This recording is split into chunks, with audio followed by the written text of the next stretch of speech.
Jaun-andreok, jaunok, neskamutilok, agintariok, egunon.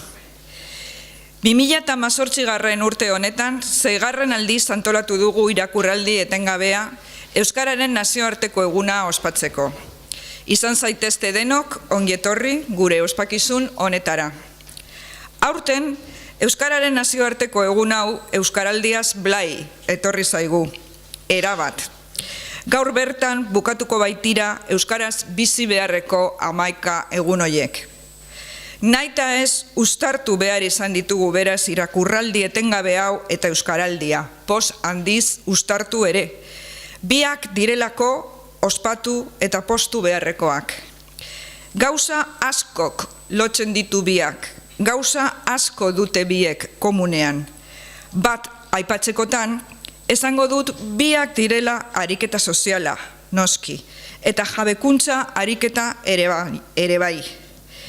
Bien bitartez, Euskaraz jabetzeko aukera dugu. Euskaraz jabetuko gara behingoz eta betiko. Euskara gurea delako, denona izanik gurea ere bada.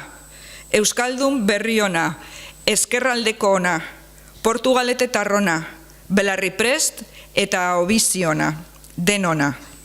Ez alda hori ospatzeko modukoa. Ospa dezagun beraz, orain irakurraldi honetan eta gaur iluntzean ere bai, Euskaraldiaren amaierako jaian, musika eta giro alaia lagun, gonbidatuta zaudete. Besterik gabe, 1, 2 eta 3, aurrera irakurraldia. Aurdun gelditu nintzen. Penaren penaz, hasi zain Irisabela. Esaten zidan amak. Nire hile laburrari errukiz begira. Herrian, erreketeek, bortxatu nindutela zabaldu zen lehenengo. Etxean, zigor modura, josten nituen jertzea soldaduei eramatera joaten nintzenetan haiekin lardazkan ibilioli nintzela.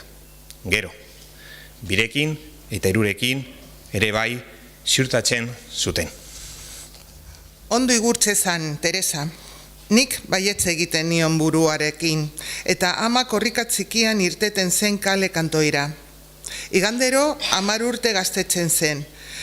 Ezur junturek gozo-gozo hartzen zizkioten hainbestetan madarikatzen zituen elez bideko galtzadarriak, eta espartinak eskuan hartuta oinutzik jaizten zen hartxapera, moia gaineko arrizko petrilera. Amak ere nik bezala, 2. behatz lodia baino askoz ere luzeagoa zuen. Zentimetro bat luzeagoa gutxienez, eta joanikotea minbera oso.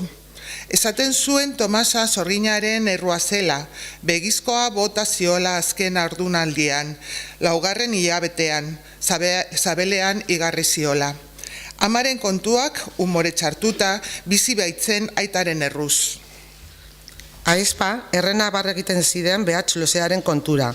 Nigan, luzeegia, motzegia, okerregia, edo zuzenegia, zen edo zer baliatzen baizuen niro txagarri usteko. Baina nik, 2. behatzean soberan nuen zentimetroari begira, serio esaten nion. Koska horize ateratzen dinak nikiri, Maria Jesus. Baina tira, amak igandetan ez zuen izaten minik oinetan, eta galtzadarriak aipatu ere ez zituen egiten. Nire gelako leio txikititik ikusten nuen ama, 10 urte gutxiagoarekin aldapan bera, harin. Esku batean puntua egiteko 2 orratz luzeak, kiribil egindeko aria eta mokadutza, eta beste eskuaz espartinei eta igandeteko gona gorriari eutxik zango zagarrak airean. Gustatu egiten zitzaidan amari errezela loratuen artetik begiratzea. Argizaria emateko trapua eskuan nuela, ederra zen eta ama igandetan. Egia esan, begiratzea gustatu izan zait beti, amari eta mugitzen den guztiari. Txikitatik, artean eskerreko begian 2. beginina atera aurretik ere bai. Baina Maria Jesus berenetik ateratzen zuen horrek.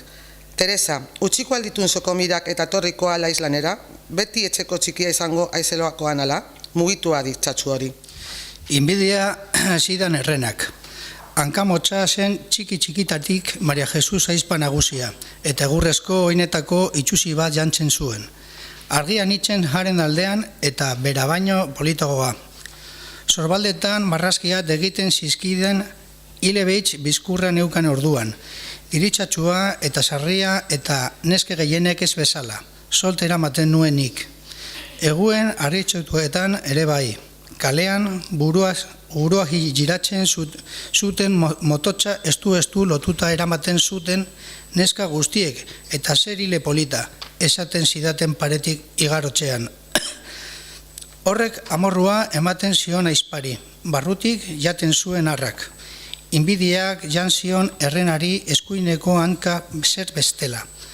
Oineko atxamar luzea jokatuko nuke errenak ez zuela damu izpirik, sentitu berdua plazakoa gertatu zenean. Infernuko txerrena baina orgerakoa zen eta hura. Amaren aurrean bakarrik deitzen nion Maria Jesus, bestela errena zen niretzat errena bakarrik. Amets egiten nuen berarekin, eta izerditan esnatzen nituen gau askotan. Okerrena da, logela berean lo egiten genuela, aitoren logela, utxik egon arren, sakratua zelako, eta esnatotokoan beldurrez jarraitzen nuela aizpari begira. Mesanotxeko arrazoario hartu eta burkaren azpian gordetzen nuen alakoetan. Amez gaiztoan, amak prestatutako opila paisari eramaten nindoala, atxetik oiu egin zidan errenak.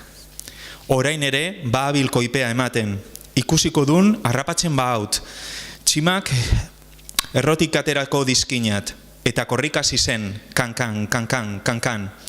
Nik atxerak begiratu nuen, baina ez zegoen inor.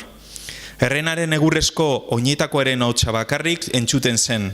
Gero eta azkarrago, ozenago, kalean behera, kankan, kankan, kankan.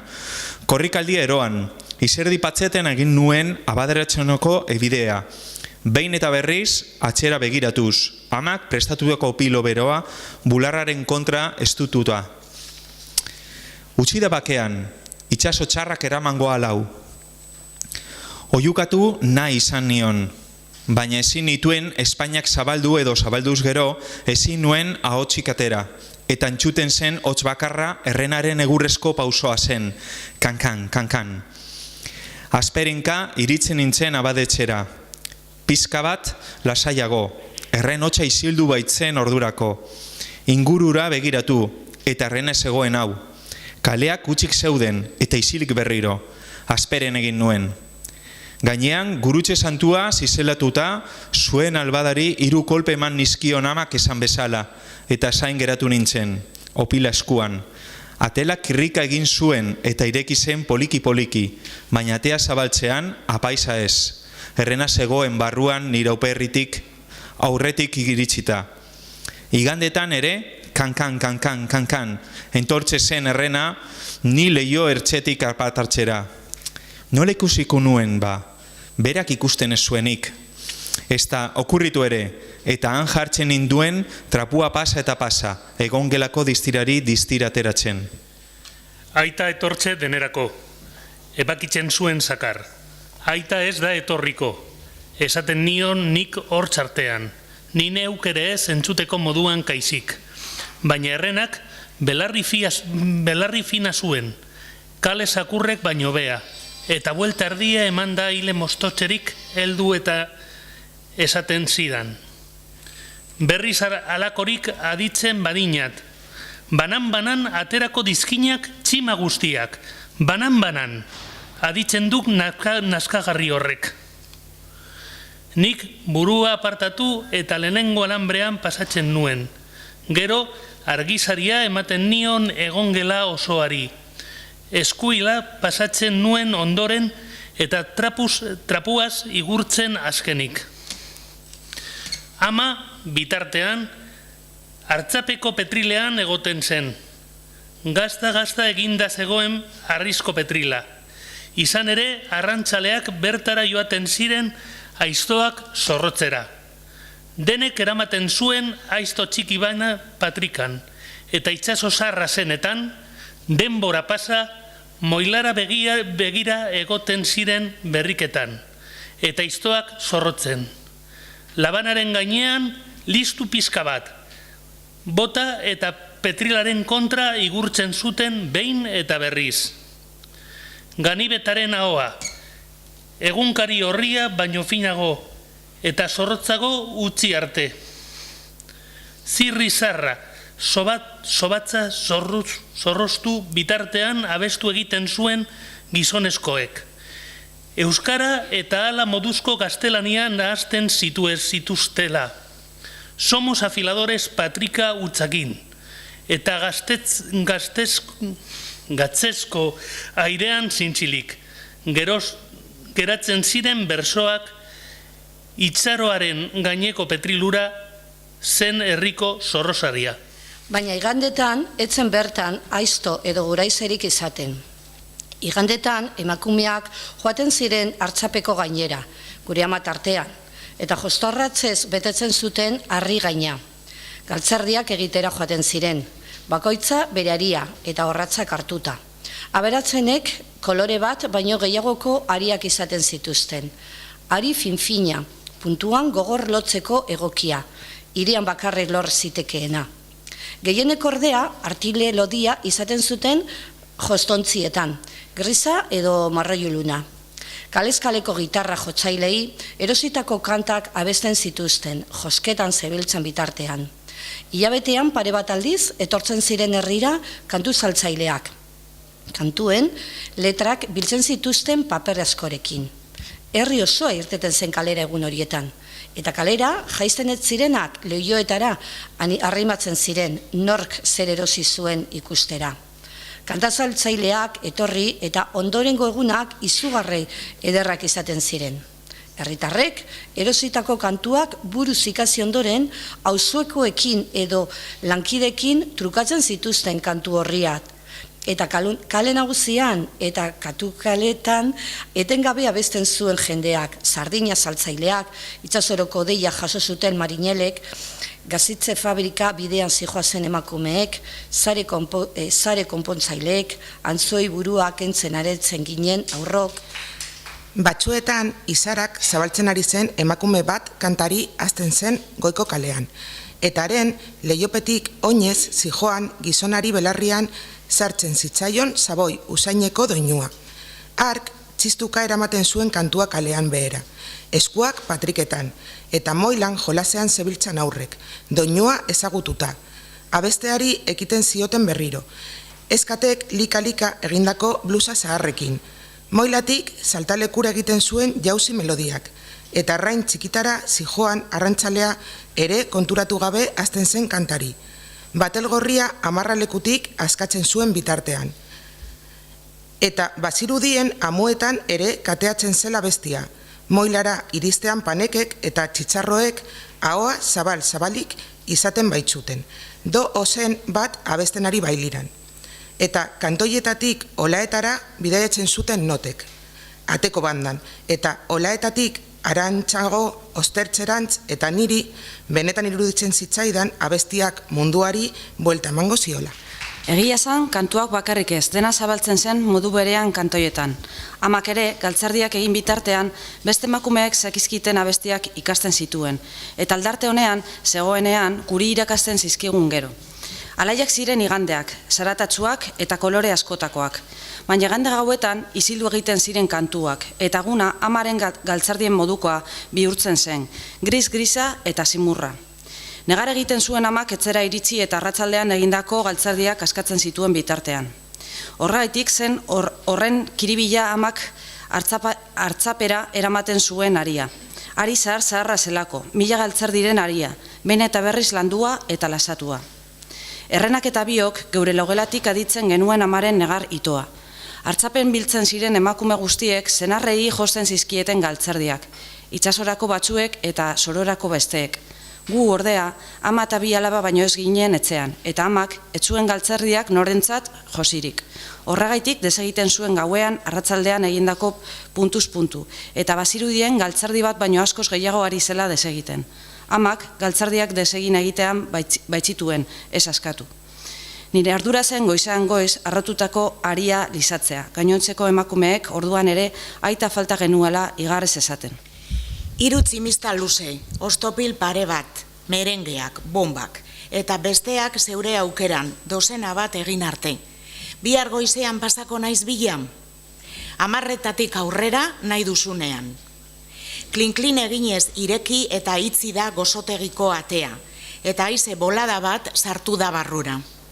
Zaharretako batzuek kamamila mailan utzi eta goraino itzi dute berokia. Halako tramankuluak modan jarri ziren garaian erosi zuen Isabelek Kañaberazko zintzilikario hori Madrilgo rastroan. Eta geroztik klin-klin egiten du gozotegiko atea zabaltzen den bakoitzean. Kañaberazko zintzilikario zarata atzuagatik espalitz, lepoa erabat gogortua izango lukete zahar hoiek guztiek. Ari eskerrak burua aterantz giratzen dute soinua entzun orduko.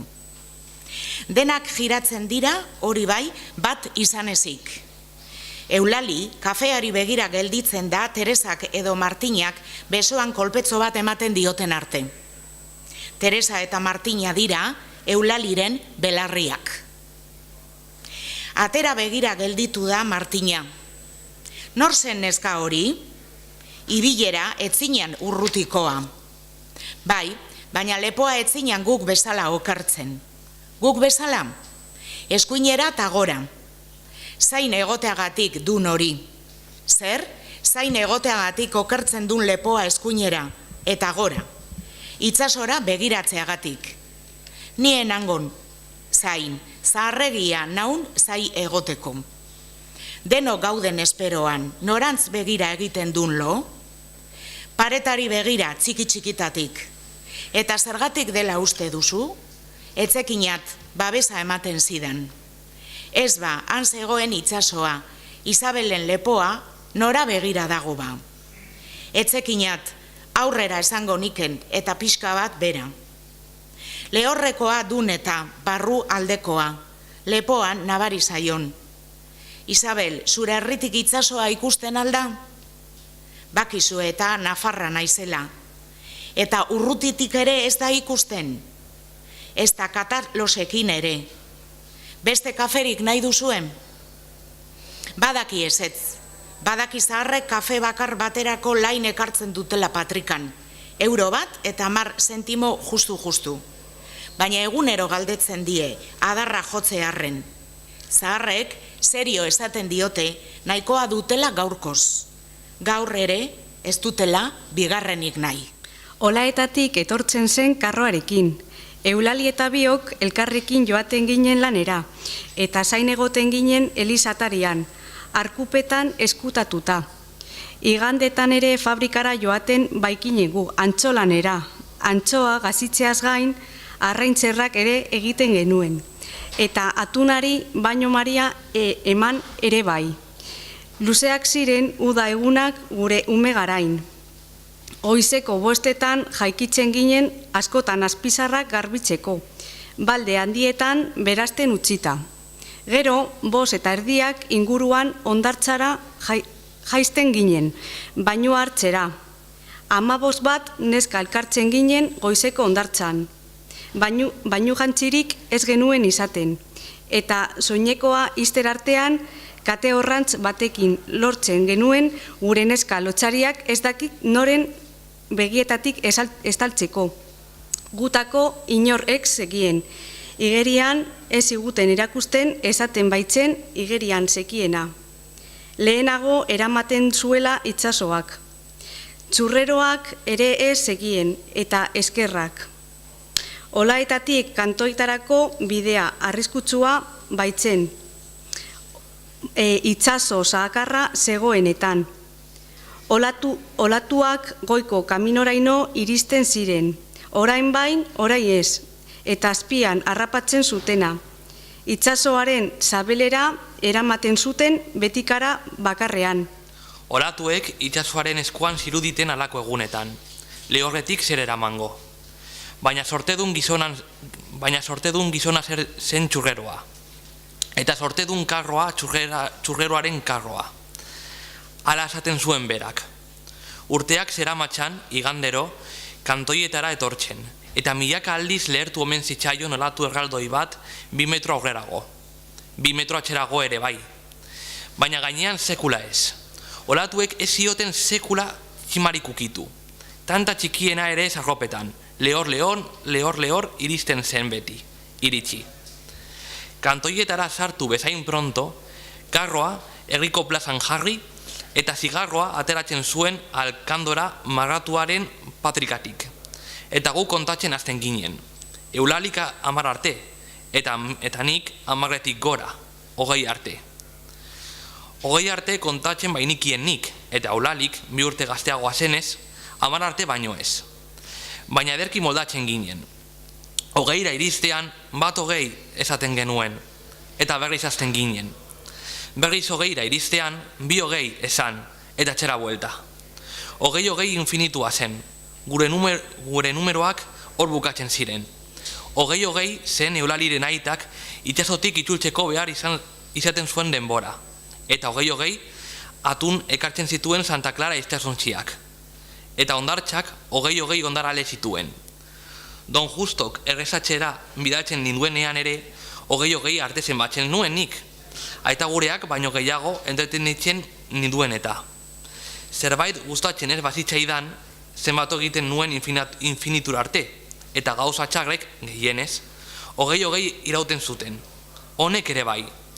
Baina honak ez genituen zenbatzen. Zertarako, gu aurrak ginenean infinitua orain baino askoz gertuago zegoen.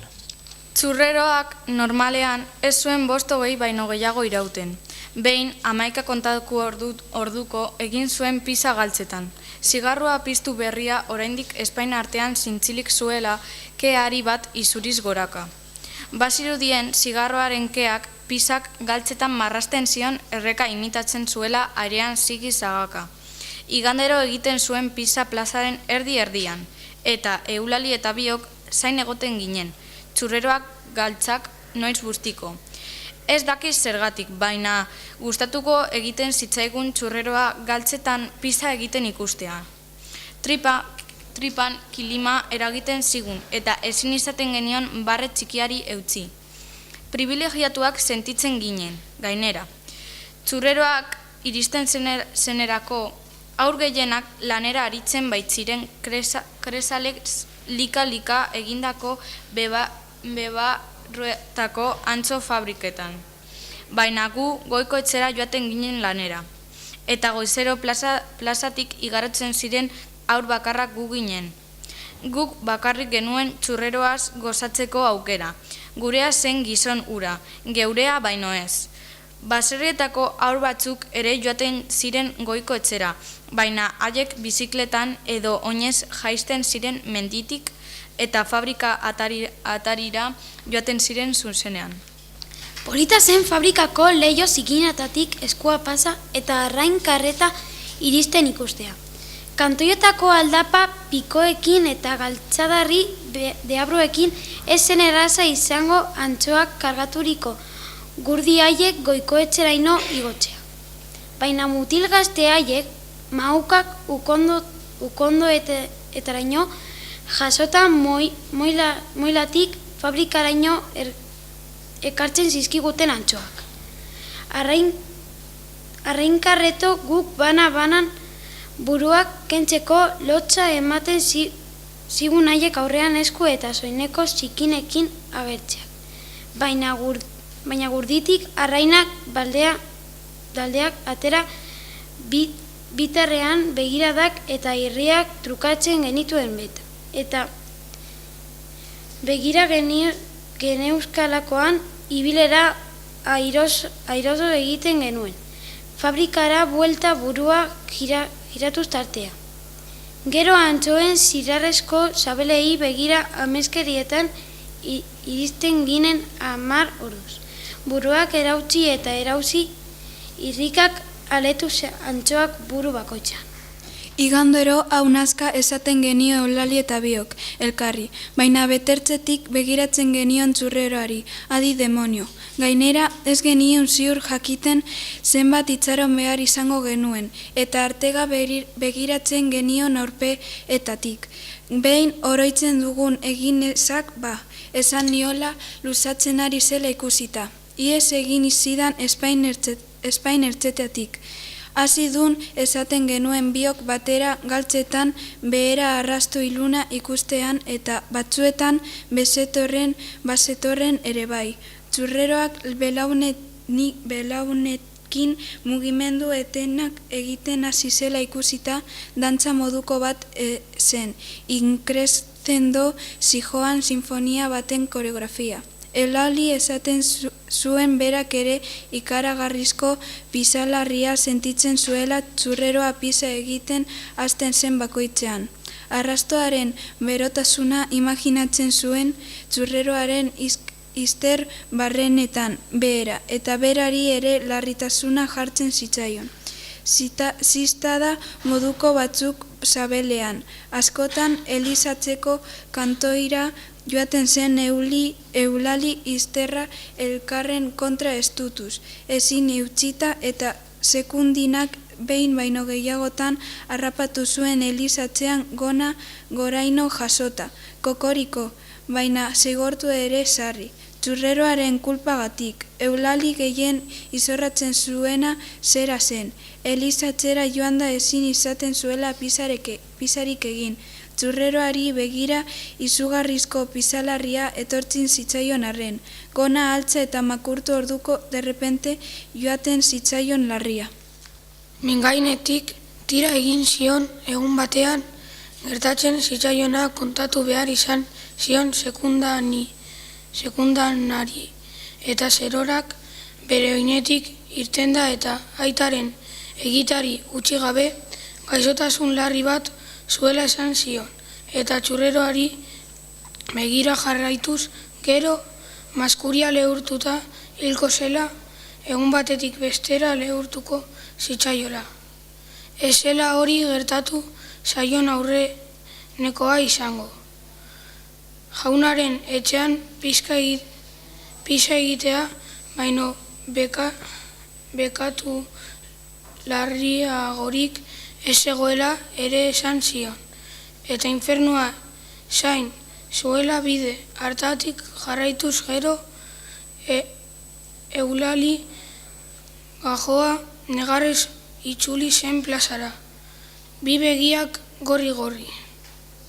Eskataz beteriko laneko blusa urdinaren maukarekin lehortu nizkion malkoak, eta zeroari kasurik ez egiteko esan nion. Kontu haiek esne berriketa hutsa zirela. Jaunak pisanon egiten din bestela, auzokoenean esan nion, eta zieran iribarre txiki bat baino ez zidan egin, baina laster ginen biok barrez lehertzen. Bai joango aizela infernura, Teresa, esaten zidan Eulalik, eta nik keinu egiten nion bi begien batera bakarra izten ez nekien. Eta gero txurroak erosten genituen, dozena erdi bat txurro bero, eta txurreroari agur eginez ahoa beteta joaten ginen fabrikara. Oraingo gazteei ez zaien nongoak diren antzematen. Lehen nahikoa zunan aurpegiari edo ibilerari erreparatzea bakoitza zer herritakoa zen jakiteko, baita zer etxetakoa zen ere. Orain telebistan bezala jantzten ditun, ez etxean erakutsi bezala. Bai, neska, gerria eta paparra agerian beti, eta zilborra ere. Zilborra ere desberdina diten. Zilborra desberdina, bai, ik zer koloratakoa daukan? Zer koloratakoa izango dinat ba, normala, Teresa, marroizka, denok dinagu berdina. Gero eta gutxiagok. Zer dion ordea? Ikosiko dun. Eutimio Felix erakutsi itxasue zeuenak, alkondara utxean zaudete eta. Zer dute ba? Igualak, marroizkak, guk bezala, jakina. Guk guztiok dinagu zilbor marroizka, baina gaur egungo gazteena desberdina dun. Ez alzarete konturatu?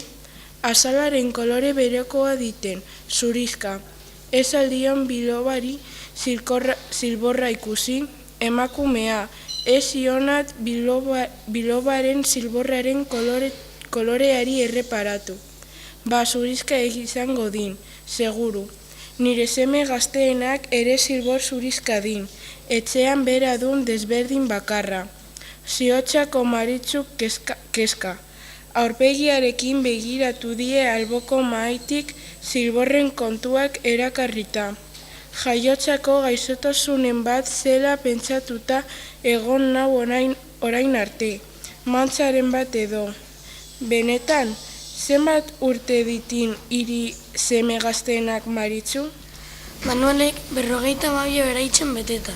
Ikusten eta guk zenbat egiten ditinagu galdetu dio Eutimiok Teresari.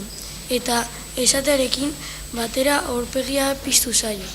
Adin batetik aurrera urteak betetzea karga bihurtzen dela esaten dute. Eta askori lotxa ere ematen omen dio adina aitortzeak, baina badago muga bat.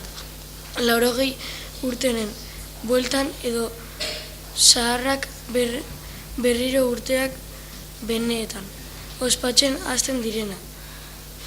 Aurren ilusio berberarekin, oso zaharrak diren pertsonek askotan errepikatzen dute aurren adina. Arro gerra batetik bueltan baletoz bezala eta zenbaki hori balitzu bezala paperrean zintzilik daramaten domina. Eskuko hartzetan kabituz gero hartxamarrak arterako lituzteke etengabe aurrek bezala. Zenbat urte dauzkaten esateko. Guk non dun papera, Teresak kuaderno horri zimurtu bat atera du jakaren eskuineko partrikatik. Gozotegian egoten direnak izenak irakur daitezke taldeka zaikatuta. Mahai bakoitzaren bueltan egoten diren zaharren izenak eta alboan bakoitzaren adina arratsalde euritsu batean bururatu zitzaien zenbaki haien paperrean jasotzea. Ez baitziren ados jartzen denetan zaharrena nor zen. Gaur ere ni nauk zaharrena Eutimio, baina zenbat egiten dugu denon artean? Zertara jokakin nahi duk hori? Denon artean bizitakoa zenbat den jakiteko. Nork berea bizidik. Ez dun herrian beste tokirik egongo barruan Isabelen gozotegiak baina urte gehiago dituenik. Isabelek papera eskatu dio Teresari eta Eutimioren arrotasuna kutsatuta edo, barre haizearekin kalkulagailua atera du patriakatik. Ezin dut sinistu, 1000 urte, eta berriro egin du eragiketa, badazpada. 1000 urte, benetan, atera zaio Teresari. 1000 urte dauzkazue, errepikatu dio Isabelek, oraindik harrituta. Oraintxe gaude ondo urte gehiago ez egiteko, esan du Martinak irribarrez. Numero polita da 1000. Eutimio kaulkitik altza eta Teresa zirikatzeko ari lepotik helduz, atera tarta bat 1000 kandelarekin, Isabel. Oio gindu posarren. Klin, klin, klin, klin, klin, klin. Kaixo Isabel, zer moduz gara? Bihar alabaren urte betetzea da, eta tarta baten bila bidali naute. Zaharrak algaraka utzi eta barrara hurbildu da Isabel. San Marcos adibidez, eta jarri txokolatezko letrak gainean, ilusioa egingo diota. Zorionak amaia jarriko diot, horize, kandelarik saltzen alduzu, oraintzen kargu bat dizkidate 1000. 1000 kandela, txorakeriak, nire kontuak, nolakoak nahi dituzu, normalak ala zenbaki formakoak. Putz egin arren itzaltzen ez direnak ere badituk. Normalak, zenbat? 7 urte beteko ditu, 8 orduan, baten bat hausten bazaizu ere. Eskerrik asko, Isabel, zeu etxerako, zenbat zor dizut? Zaude, letrak lehortu arte. Horrela, 30, ondo pasa eta zorionak amaiari. Paperian bildutako tarta eskuan gozotegitik irtetera doan gizonari zuzendu zaio Teresa. Ignacio, atorona mesedez, ik zenbat urte dituk, 38. Zer ba? Zilborra erakutsiko aldiguk? Zilborra erakutsi emakumea izea dabilala? Bai, egotik jotzen dik, baina erakutsi ezak, zer koloretako duan ikusi nahi diagu. Zer koloretakoa izango dut ba? Normala, eta alkondara altzatu duen libre eskuarekin lotxatuta. Ene, Jesus, ama! Ikusten honek ere desberdina din. Zer du, ba, nire zilborrak zuek horrela astoratzeko? Hori ez dela kantoinetako zilborra, baina segi, etxera lasai, berandutu egingo zaiketa. Harrituta, Isabeli begira ireki du Ignaziok gozotekiko atea. Klin, klin. Kontua argi zegoen, kantoietarron kasta galtzen ari dun. 60 urte ingurutik beherako guztiek kanpotarren zilborra diten. Isabelena bezalakoa. Ez da, Isabel? Ikere zilbor zurizka izango dun, lehorrekoa aizeta. Zilborra nolako izango dut ba? Normala, denona bezalakoa.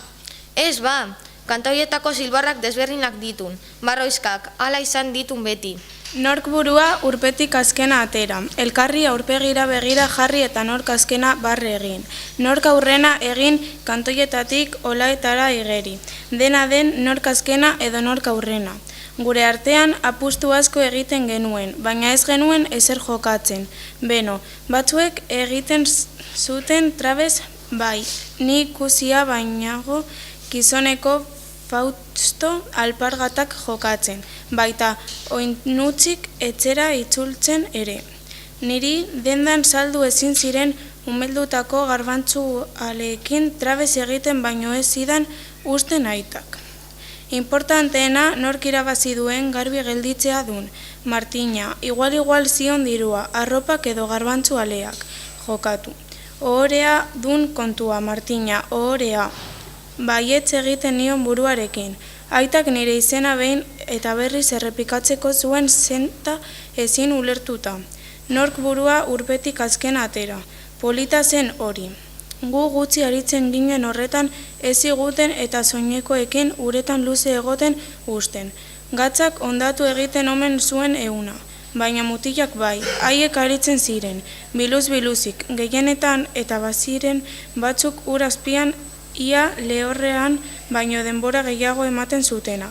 Algara galantak egiten genituen inoiz edo inoiz, kantoietara kanpotarren bat erortzen zenean. Erritmo zen haiei apustuak egin zehelea. Haiei bai, kalamidadea. Baietz, 4 minutu azalera irten gabe, egiten zion oiu uretatik. Erreal bat apustu. Kanpotarrek baietz egiten zuten buruarekin, lortuko zuenik inondik ere ezin sinetsita. Baina Eutimiok 4 minutu eta segundu batera ateratzen zuen burua urgainera.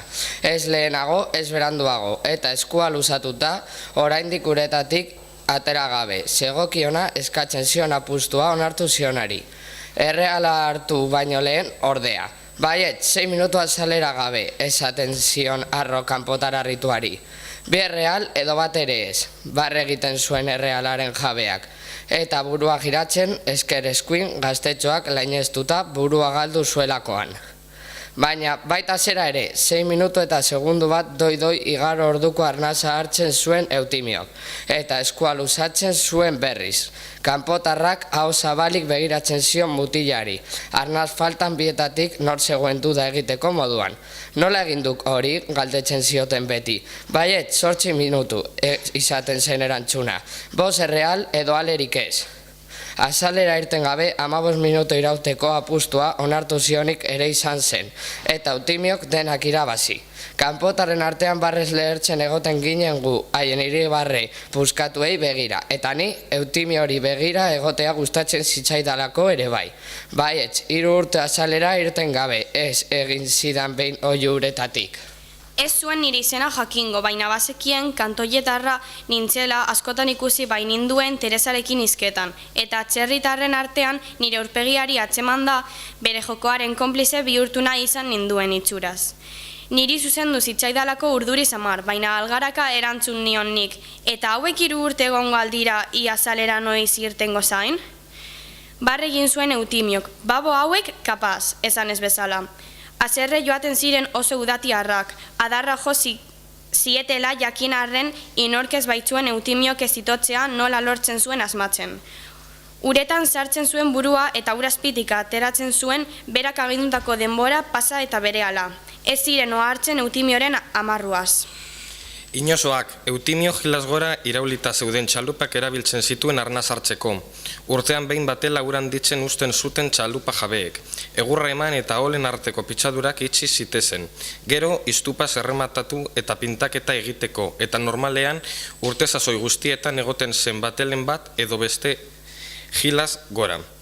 Moiako ura zikina izaten zen oso, baporeen ikaz galderek izuritako orbanez betean, eta inorez zen ohartzen Eutimiok urpetik egiten zuela igeri iraulitako batelen zabelera iritsi arte. Txaluparen zabelean geratzen zen oxigenotik edaten zuen apustuan zehazturiko minutu kopuruan, eta urpean igeri eginez itzultzen zen berriro hasierako lekura. Eutimioren meriturik handiena segunduak buruz horren ondo zebatzen jakitea zen. Egia esan, herrian ez zenura baino oberik. Txurreroak ez dakiz zer izango zuen buruan, agian berak ere segundoak izango zituen, ez du samurra izan.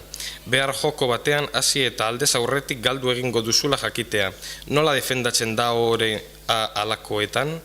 Al primero que se mee, kabroiak barre egiten azkena, urpetik irteten azkena. Pisa egiten aurrena sekula baino gehiago eutxio menzion, hogeitik gora. Egon hor aditzen, zer remedio pentsatu du Martinak. Eskerreko eskuan ez du indarrik, eta eskuiniko oinak labain egingo lioken baineran. Zerita gelditu beste remediorik ez du, biluzik eta hileko sarea jantxita. Eutimioaren zain dagoela, kaniletik 2 segundoan behin erortzen diren urtanten bere oinpeko putxuan sortzen dituzten marrazkiei begira jarri da. Politak dira, eta irribarre egin du. Bat-batean, bere burua aurkitu du bainugelako ispilu handian. Gaitzak eman zionean, seme alabek bainerari jarri zioten aulki berezian eserita dago. Gorputza, eskerrerantz erdi erorita. Zintxilik dauka eskerreko besoa, eta eskuinakoarekin hormari txatxita dagoen eldulekuari eusten dio. Gorputzaren pisuak lurrera botako luke eta bestela. Askotan ikusi du bere burua biluzik, baina ez da ohitzen. Badaki zarra dela, badaki trombosiak beso bat, hanka bat ere irribarrearen erdia zintxilik gutxi dizkiola. Baina bere gorputza imaginatzen duenean askoz gazteago ikusten du. Bere buruaz daukan irudiak ez dauka izpilua itzultzen dionarekin zerikusirik. Indartxu sentitzen da bera, buruan indar handia sumatzen du. Eta baineratik altxa, azala lehortu eta moila pasatxera jaisteko gogoa izaten du, egunero. Senarraren besoaren eta makuloaren beharrik gabe. Batzuetan, senarra makulu bilakatu ziola iruditzen zaio. Eta paseoan doazela izketan hasten zaionean sano harritzen da. 2 aldiz begiratu behar izaten du makuloaren tokian senarra ikusteko. Baina gaur ez du moilara jaisteko laguntzarik nahi. Gaur ere gaur bai pentsatu du. Eta jaikitzen saiatu da. Baina eskerreko eskua ez du indarrik. Eta eskuiniko oinak labain egin dio baineran. Baina, zer esan dizut, zertan ari zara? Egoskorra zara gero, beti nahi duzuna egin behar. Moilara joateko gogoa dut, aspaldi ez dut itsasoa ikusi. Betiko lekuan jarraitzen du. Neure begiekin ikusi nahi dut hori. Eta bakarrik joatea pentsaten zenuen. Ironiaz hitz egin die Eutimiok, baina emazteren behietan bai zergatik ez moduko zerbait irakurri duenean, errukitu eta buruari esker eskuin eragin dio. Tira, ez eri hor, Marti. Eskerreko besoa gora jas eta belakiarekin igurtzi dizkio eskua eta beso barrena. Eskumuturretik galtzar beraino. Gauza bera egin dio eskuinekoarekin ere, errazago. Lepoa eta bular eroriak zaboitu dizkio gero. eta bizkarra, goitik behera. Bizkarrean gelitu da atzeden hartzeko, egunetik egunera gehiago pisatzen dute emaztearen besoek. Hotz naiz. Txorroto ireki eta urrepela izuri dio bizkarretik behera. Ai, beroa dago. Baina zuk zer pentsatzen duzu? Martinak burua giratu du Eutimioren ahotzera, eta aspaldiko partez senarraren begi urdinekin egin du topo. Horiek ez dira aldatu. Eutimioren begirada ez da zahartu. Ez du batere zimurrik begietako tripetan. Ez azerretu, esan dio. Ez ba motiborik eman. Zarraila hotxak eten dio herrieta. Egun hon, entzun dute. Seme gaztearen ahotsa da, Angel Marirena. Belakia hartu eta Martinaren eskerreko besoa igurtzen hasi da berriro Eutimio. Ez dezala semeak sumatu nekatu egiten denik. Gogorregi ari zaio, eta Martinak badaki azala arrotu egingo zaiola horrela igurtzen jarraitzen badu, baina izilik gelditu da. Semearen aurrean ez dute sesioan hasi behar, betiko marmarrekin hasten baita bestela. Moldatzen zara eta utzi, egingo dut nik. Kaixo, Angel Mari, lasai egonadi, moldatzen nauketa, eta belaunak garbitzen hasi zaio. Angel Marik musu eman dio amari masailan. Zer modu zaude, ama? Oso ondo zegok. Begirasun zorrotxa egin dio aitari. Kirioak dantzan jartzen dizkio besteri egindako galderak erantzuteko duen joerak. Zer modu zaude, ama? Martina izilik gelditu da, ordea. Belaunaren gora eta bera deabilzkion senarraren eskuari begira dago. Zer duzu, ama? Eutimio, non duzu erastuna? Esan du, begira da belakiari heltzen dion esku jarretik apartatu gabe. Eskuineko eskuari begiratu dio Eutimio, eskerrari gero.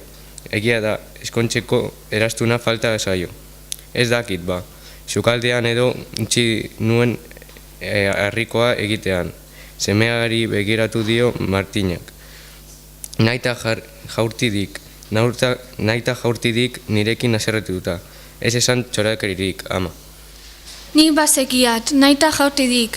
Azretu egiten duk nirekin, lehen ere bai, ura beroa zegoela esan diodalako, eta atzo ere bai, atzo ere azerretu zuan, alkondara barruko eskanpora jantzi zidala esan niolako. Urrezko eraztuna itxasora botadik, azerre bainugelatik iteteko imitzioa egin du Eutimiok, baina besotik heldu dio Angel Marik. Aita, emakume bat hartu behar zenuke te etxeko lanetan laguntzeko, zuretzat gehiegi da. 80 urte dituzu, aita. Egunean pare bat ordu baino ez. Ama bainatzen lagunduko dizu. Ire ama ondo garbitzen diak nik. Eta aspiragailua pasatzen sukaldean bazterretan itxatzita geratzen den txikinkeria eta kolpea ateratzen, hori ere ederki garbitzen diat. Aita, dagoeneko ez duzu 20 urterekin zenuen bista. Ikusi dituzu sukaldeko koilarak eta sardezkak, bat bera ere ez dago ondo garbituta. Lika eginda daude. Ezkereko begian amua sartu noenetik eskuinekoa nahikoa diat ikusi behar dena ikusteko. Ez diat inor behar. Begiratu zeure atorrari aita. Olio hermanez josita dago. Bazekiat, etxean egoteko jazten diat. Beste bat ez zikintzagatik. Atzo, alkandora hori bera zenuen gozotegian aita. Osten gari naiz, moztu die Martinak elkarrizketa. Angel Marik toalla bat hartu eta uretatik irten lagundu dio amari. Eutimio emaztera arropen bila joan da. Barruko kamiseta jantzeko eskua gora altxatzeko eskatu dio Angel Marik, ama zaharrari. Badaki eskerreko besoa ez diola emango, baina egunero esaten dio biak altxatzeko, bada espada, bakarra emateko agindua balio du. Amak ahaztu egingo luke noizbait bi beso izan zituela. Nik hitz egingo dut udaltzekoekin. Egunean 2 orduz baino ez. merke antzean jarri dute zerbitzua eta gainera eskalduna ekarriko dugu. Eta amairuetan sokomiran hasten bada, esan du Martinak, Eutimio gonaren kremailera itzi diezaion sabela barruan sartzen ahalegintzen de bitartean. Zeren beldurre zarete baina, zer lapurtuko dizue, galtzerdiak, izara zaharrak? Ez ekiat ba, auskalo gero guri buruz zer kontatuko duen. Astelenean bertan deituko dut. Aita ekarri amaren zapatak marroia, esan dio. Amari galtzerdiak igotzen dizkion bitartean. Eutimiok zutan begiratu dio emazteari. Zurea da, erru guztia esan nizun bere aurrean zestran ez azteko. Eta danbateko batekin itzi du atea. Ama semeak lurrenez beteriko bainu gelan utzita. Itxaso bota dit basekitak. Arratsaldeon, Isabelen diosalari esentzun egin eta barrura sartu da Eutimio, memaztea atean utxita. Ez aldi Josu Andreari lagundu behar, ez du besorik nahi. Eskua maiozu, beso hartzeko. Isabelek lagundu dio Martinari gozotegira sartzen. Besorik ez, eskurik ez, zer nahi duzu Martina? Itxasoa ikusi nahi dut, eta kodloreko batelak. Eseri ba, hemen, eta kantoietako itsasbazterra ageri duen argazki handiaren aurrean izarazi du. Zer hartuko duzu, Betikoa, ebakia eta hutsa, erantzun dio Eutimiok muturtuta. Niri bi pasta txiki ere jarri, Isabel. Ezin duzu, Martina. Gaur ere ez, ezta bihar ere, badakizu medikoak zer esan zizun. Teresari ateratzen dizkiozu ba. Baina ari medikoak ez dio ezer edebekatu, Martina. Ez da jaten eta, ebakia eta hutsa, baietxe egin dute Eutimiok eta Martinak. Eta beren aulkietan eseri dira, makuluak leihoaren ondoko txokoaren kontra utxita. Arrenak dira, ez dago beste makilarek leiho ondoko bazterretan. Izilik gelditu dira, eta kafea, berandu datorrela iruditu zaie. Koilaratzarekin, ulbertzari, bueltaka, iziltasuna ez litzateke hain pizutsua izango. Eta kafe usaina izango luke. Gainera, Martina ohituta dago izilik egotera, baina ez iziltasunera. Eutimiarekin eskonduta egotea, irrati batekin eskonduta egotearen parekoa iruditzen zaio. Eta hala esaten dio senarrari adarra jotzeko, transistore zaharra ematen duela. Baina gaurez ezin diala topatu. Gaur irratia itzalita dago eta kopeta iluna du. Tori, kontu, zikindu gabe. 2 euro eta gehi. Isabel, zuk ez zenuen nire eskontza eraztuna aurkituko, ez da? Komunean, edo kafekikariaren barruan, edo aliantza? Bai, ba.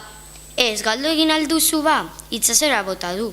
Martina, nahikoa dugu kontu horrekin. Aditzen, naska eginda nago. Nik ez dute eraztuna itzazera bota. Nik ez dut ikusi, baina begiratuko dut hobeto. Ez kezkatu, azalduko da eta. Klin, klin, klin. Teresa sartu dago zotegian, eta atzetik alboko mahaian esertzen diren 2 emakume edadetu.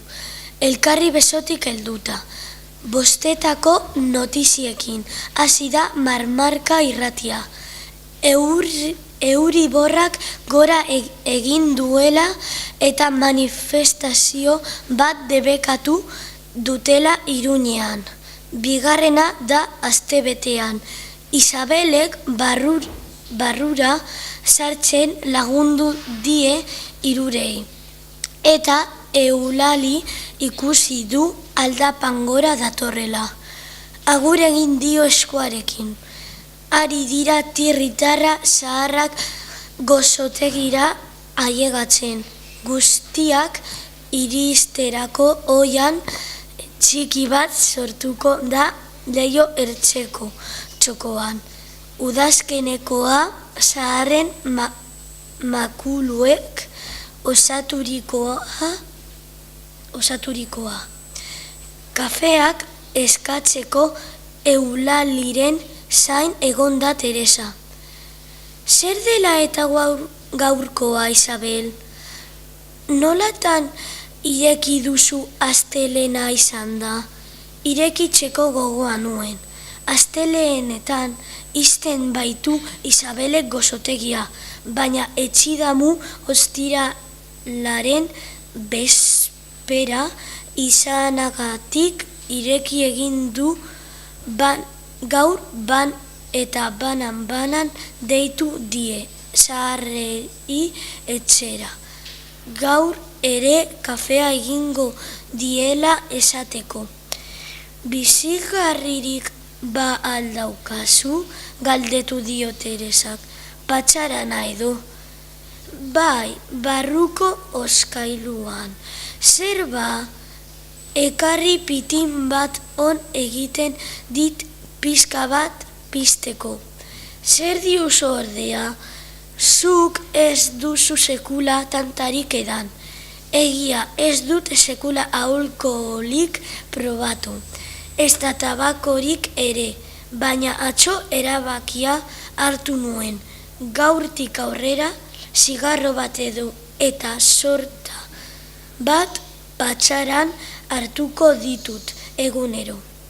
Behin honetara eskero ez nau biriketako minbiziak hilko. On egingo dit. Benetan ari alzara, erotu egin aiz. Utzizkoan nauzu epakean, zuk atera ezazu Isabel, nik pagatuko dizut. Beste bi agure ere sartu dira gozokitegian.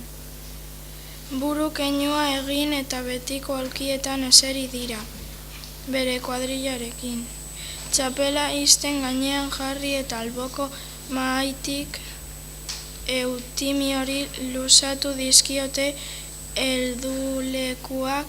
lekuan sakur buruen irudiak dituzten mailak besteekin batean utz ditzan. Bai, Felix, baino ez da falta, bi kafe utzatera ditu Isabelek, eta Eulalik segitutan eutsi dio bere kikarari. Kikara propioa baitauka gaixotasunen bat harrapatzeko beldurrez. Alase eskatu zion Isabeli eskututan eta hark lasai egoteko esan zion. Handik aurrera kikara bat kordeko ziola. Tupila beltza daukan hori, ondo iruditzen. Alase ateratzen dio kafea tupila gorrien artean tupila belt txiki bat duen kikaran beste guztiei bezala kikara guztiak berdinak badira egia esateko, baina lasaiago hartzen du kafea.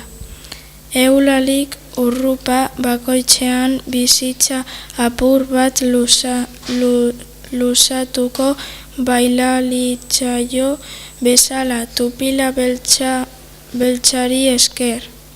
Felixek kafesnea hartzen du. Isabel esan dio Eulalik, mahai gainean soberan dagoen kafe utzuari begira. Alase hartzen zuen, bai, atzo azkena eta Espainetara hurbildu du kafe kikara. Ez alda gehiago etorriko, ez da gehiago etorriko. Martinak eta Teresak begirada jaitsi dute erreskadan. Burua makurtzean olatu triste bat osatzeraino. Olatu harre bat 2 astean hile apaindegitik pasagabea. Teresak hilea lastandu dio Martinari. Koilaratxoak tin hasi dira kikarretan. Eta Eulalik tulipa beltza lastandu du nahi gabe atz mamiekin. Eulalik oi bezala ez du ezerentzun. Baina leihotik goiko kalera begira geratu da. Handik etortzen zen egunero Feliz. Isabelen irratiaren volumena igo du, eta Iruñean manifestazioa debekatzeko aginduaren aldeko eta aurkako adierazpenak zabaldu dira Gozotegiko azukre usainean. Azukrea, azukre pizka bat, favorez. Kristalesko ateak kolpe bakarrean zabalduz sartu da, txirrindulari galtzak zuinean dituen emakume gaztea. Lagunak, flakiak jota daukat hor kanpoan. Isabelek bai esan eta presaka eskukada bat azukre zorro atera du kafe makinaren azpiko tiraderarik. Eskura eman dizkio emakume gazteari eta berarekin batera atera da kanpora. Eutimiok ere alkia arrastaka atzeratu eta aterantz egin du, neskaren laguna nola dagoen ikustera. Gozotegia aurrean etzanda dago, sangoak hormaren txarreko kolore horizka masailetan. Eutimiok makurtu eta zorabiatu zaude? Galdetu dio gizonari. Erantzunaren zain gelditu gabe, lasai, niri ere gertatzen zait, tirainagatik da, esan dio, eta bere praktikak miatzeari ekin dio zerbaiten bila. Galtza motza soinean dituen emakumea terrazako mai batetik baso bat ur hartu eta 3 azukre zorro hautz ditu bertan. Utzi mesede eskatu dio Eutimi hori nahiko ernegatuta eta gizonari gorputza zuzentzen lagunduz trago txikitan edarazi dio ura azukretua. Horrek ez dio ezer egingo, esan dio Eutimiok. Isabeleko zotegia sartzeko erregutu dio traban dagoela. Joateko imintzia egin du, baina alde egin aurretik gizonaren gana hurbildu eta zarezak Patrikan esan dio poltsikotik atera duen berakatz atala emanez. Gizonak inori kontra egiteko indarrik gabe barautzi ale hartu eta Patrikan sartu du Eutimiok esan bezar. Hori duk laster geldituko dut, balantza ikusiko dut. Isabel Eutimio oren atxeti sartu da Gozotegian, eta erreetan hasi zaio bazterrak nahazten. Beti berden izan dio. Arrantzale asko itsasora eramaten diten berakatza nik anez ninan behar.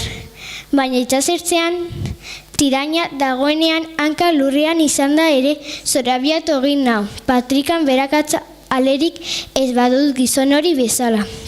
Martinak, Teresak eta Uliak ere baietz esan dute buruarekin. Asperen egin du buelta. Erdi hartu eta Isabelek etzita. Txorrota ireki du arraskako kikarak garbitzeko. Baina lehenengo kilaratzoari zaboia ematerakoa zirrindularri bikote sartu da Gozotegian. Eskerrik asko esan diote bie batera Isabeli eta asko zobeto nago beti du gizonak. Ez horregatik, erantzun die Eutimiok atzeko mahaitik eta urrupa bat eman dio dagoeneko erabat oztuta duen kafeari Gozotegitik irteten ari den bikoteari eskua altzatuta agur egiten dion bitartean. Buruari eragin eta zahartzen ari gara, gitu du atea itzi orduko. Kanaberazko zintzilikarioa dantzan jarri du ateak, eta Gozotegikoan ez, zaharren buruko ateren batean zintzilik balego bezala. Begirada aldatu zaie berriro atzeko mahaiko lau zaharrei. Isabelek maiz pentsatzen du sepia koloreko film bat dela Gozotegiko zaharren bizitza eta zintzilikarioaren klin-klin hotzak banatzen dituela esenak. Soinu horrekin batera sartzen direla pertsonaia berriak eta gidoiaren norabide aldaketak eta handik irteten direla gaztatutako elkarrizketak zaharrek gehiago behar ez dituztenean. Badira esena urri eta luzeko egunak eta halakoetan hori baino nekatuago sumatzen ditu denak ere. Eguna kamera geldoan grabatu izan baliete bezala. Atea zenbat eta gehiagotan zabaldu, klin-klin, hotza zenbat eta sarriagoa izan, orduan eta modernoagoa da filma, eta protagonistek gazteagoak dirudite. Jaitsi gaitun milatik esan dio Teresak Eulaliri. Zer? Aurpegira begira hitz egin dio. Eulalik Espainiak irakur diezazkion. Eza aldiaiz gogoratzen, 1000 urte genitinan denon artean, baina jaitsi gaitun milatik. Eulalik jarri duen aurpegiagatik, lehen aldiz ohartu da Eutimiok. Martxan jarri zuen jolas txoroaren ertz zorrotziz. Beraiek urteak batzen saiatu arren, nekez iritziko dira berriro 1000-ara. Nekez lortuko dute batek kendutakoa denen artean osatzea. Felixek utzitako aulkian itzal bat esteri dela iruditu zaio, eta kafea hartu zain dagoela erlojuari begiratzeko beharrik gabe, lasai. Urteak pasa ahala, gero eta txikiagoa izango da denen artean batuko duten urte kopurua. Lagunei begiratu eta are asko lau gorputzi ikusi ditu bueltan. Bera ere areazkoa da, eta itsasoak berdinduko 3 lurraren parera lehenengo itsasoran ez bada bigarrenengoan. Alboko mahai batetik te bat eskatu diote Isabeli, eta bezeroari erantzuteko burua giratu duenean harritu egin da. Ikaragarri egun polita dago, iguzkitzua. Hau ez da hiltzeko eguraldia, pentsatu du. Zaharrei begiratu die. Zalantza sortu zaio. Zer ariote dira pentsatzen, non dute burua? Joan zaien lagunaren eriotzan ala norbaiten eriotzan? Isabelen buruko justu momentu horretan, eta zer diferentzia dago ba? Irakurri dio begietan Isabelek. Lotzatu egin da, eta burua jaitzita alboko mahaiko emakumeari tea prestatzera joan da. Bide batez, Felixena zera aulkia alboko mahai multzora eraman du arrastraka. Zenbat zituen, esan du azkenean Eulalik ahotz ziztu batekin. Teresak zimur egindako paper bat atera du jakaren eskuineko poltsikotik, eta poliki zabaldu du. Ederki konturatu da Isabelen mugimenduarekin, eta behazuna probatu du estarrian. Martinari eta Eutimiori begiratu die, Eulaliri gero, baina badirudi haiek ez direla ezertaz ohartu. Ez dutela ikusi Isabel Felixen aulkia arrastaka alboko mahaira eramaten. Umetako aulki jokoaren oroitu da. Zumezko eta egurrezko aulki zaharrak biribil handi bat osatuz jartzen zituen frontoian, eta norbaiten anaia nagusia soinua jotzen zuen. Beraiek aulkien bueltan pasakailea dantzatzen zuten bitartean. Jolas hartan elkarrekin aritzen ziren neska mutilak, eta tira eta bultza aurrera eta etzera bikote bat baino gehiago sortu zen gorputzaren gertutasunetik. Musika gelditzen zenean, bakoitzak aulki bat topatu behar izaten zuen ipurdia bertan jartzeko, baina horra gakoa eta jokoaren grazia. Beti zegoen aurrak baino aulki bat gutxiago. Zenbat zituen, Teresa? 93, esan dio begirada batean paperera ekarrita. Gurekin jolasean ari dun. Zertaz ari haiz? Teresak ez dio erantzun, baina orain badaki euriok aulki jokoan jolastu nahi duela beraiekin. Eta Isabelik lagundeko diola jolasa txukun prestatzen. Musika pizten eta itzaltzen lagunduko dio. Irratiari volumena egotzen eta jaisten. Iruñeko manifestazioak ekartzen eta gira ematen. Isabelek garraiatuko ditu olkiak arrastaka alboko mahaira. Bere mahaian norbaitik jolasa uzten duen bakoitzean. Gazteagoei ere parte hartzen utzi behar de zaie. Tori, te beroa, erantzun dio Isabeli, eta irratiaren volumena koska bat igo duela ikusi du. Andreak emandako txamponak dirukutzan sartu bitartean. Italiako eskusoinua baten melodia barreiatu da gozotegian. Nik uste nuen hiltzea besterik gabe ez egotea zela, baina ez du horrekin zerikusirik. Hiltzea gauzak aldatzeko ahalmena galtzen da. Sukaldeko egutegiko orria adibidez.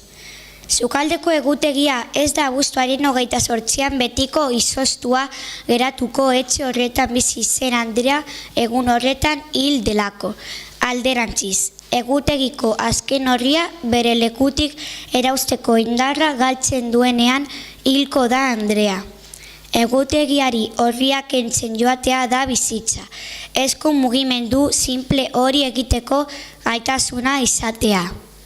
Felix hilerrira joaten zen egunero, ados. Egoten zen bere etxe aurrean, maztietan eta hilerriaren aurreko eserlekuan. Baina zergatik esaten dugu hil egin dela? Ez dagoelako bere etxe aurrean? Ez dugulako azken 2 asteetan, maztietan eta hilerriaren aurreko eserlekuan ikusi? Baita zera ere, Felix hil egin dela esateko motiboa oso da argia. Ez da gai errepideko harri koskorrari ostiko txiki bat emateko, ez da txikiena ere.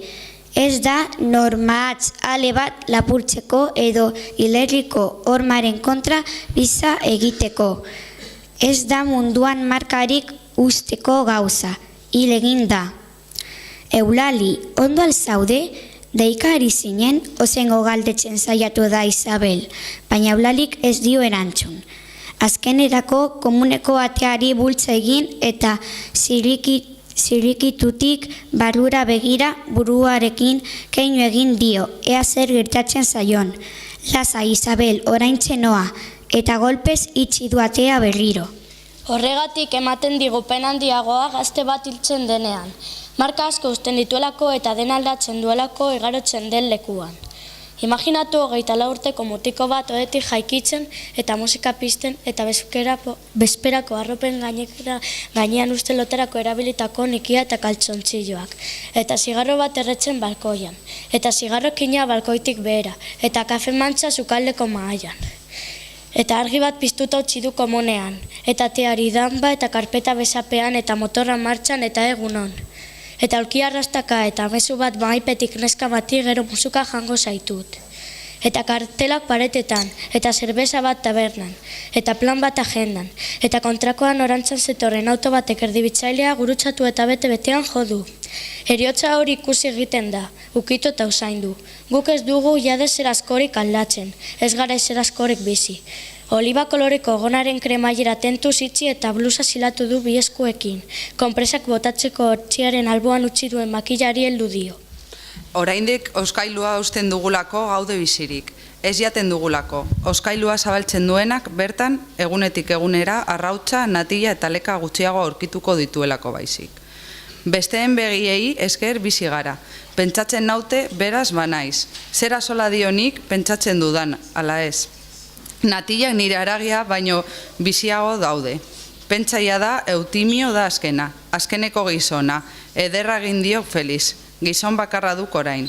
Akordatzen naiz katukalera mai txikia aterata gizonek nola jartzen zituzten dominoko fitxak elkarren segidan tente. Aurrenekoari atxarekin tak egiten zioten bultza eta guztiak filan jausten ziren. Eutimio azkeneko fitxa da aurreko guztiak erortzen ikusi dituena. Ez da samurra izango. Agian oraindik ez du Felixen pisua sentituko, baina laster etorriko zaio bizkar gainera, eta orduan akabo. Felixen pisuak botako du Eutimio, eta segurazki ez da bakarrik sentituko gizon bakarra izanagatik. 80 urterekin bakardadera ohitu egi gaude bakarrik sentitzeko. Baina orain emakumeok baino ez diogu begiratzen. Gure begietan bakarrik existitzen da eta hori emakume bihurtzea bezalakoa da. Zer zentzu du gizonik gabeko mundu batean gizon izateak? Nik, behintzat, ez nuket jakingo emakume bakarra izaten. Eta ez du erraza behar 80 urterekin emakume bihurtzeak, neke handia eman behar du. baina apostu egingo nuke komunera datorren urrengoan emakumenezkoen sartuko dela, seguru. Urre koloreko plakan emakume baten silueta erakusten duen atea itxi du. Izpiluaren aurrean gelditu, bi eskuak ahoaren ertzetan jarri eta arnaza beroa bota du kristalera. Lurrundu dela egiaztatu du. Alkandaroaren lepoa igo eta komunetik irten da Eulali. Baina, onda zaude? Zertan hainbeste denbora? Berriz ere zure buruarekin izketan?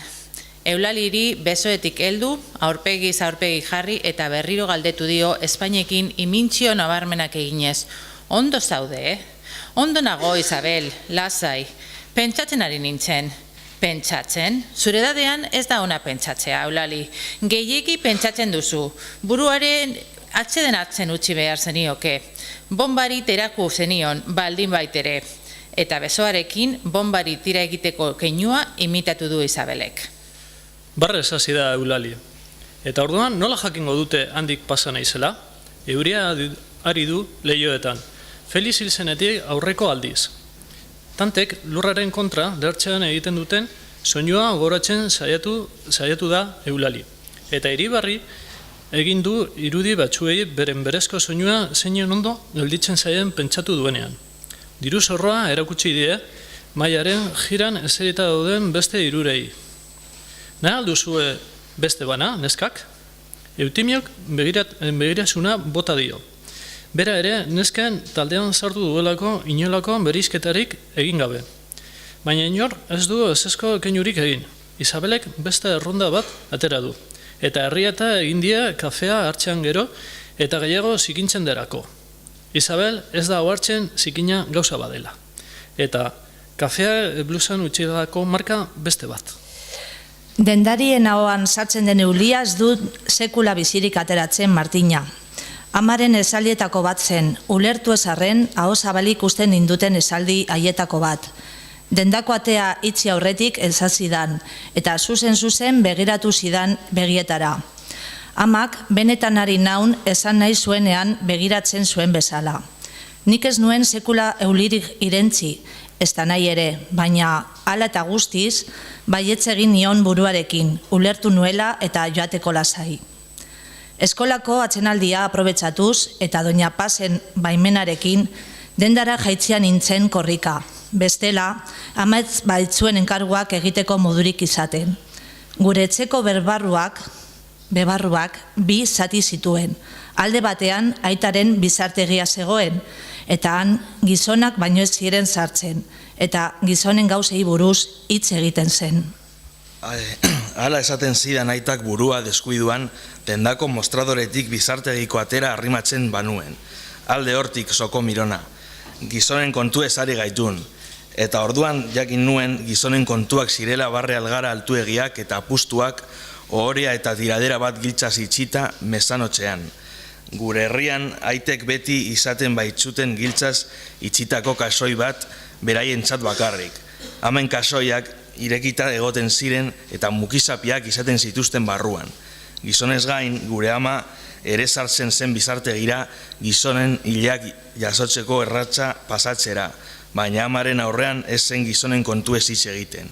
Amari esaten zioten zuetzerako eta amak irribarre egin eta lurra garbi-garbi uzten zuen.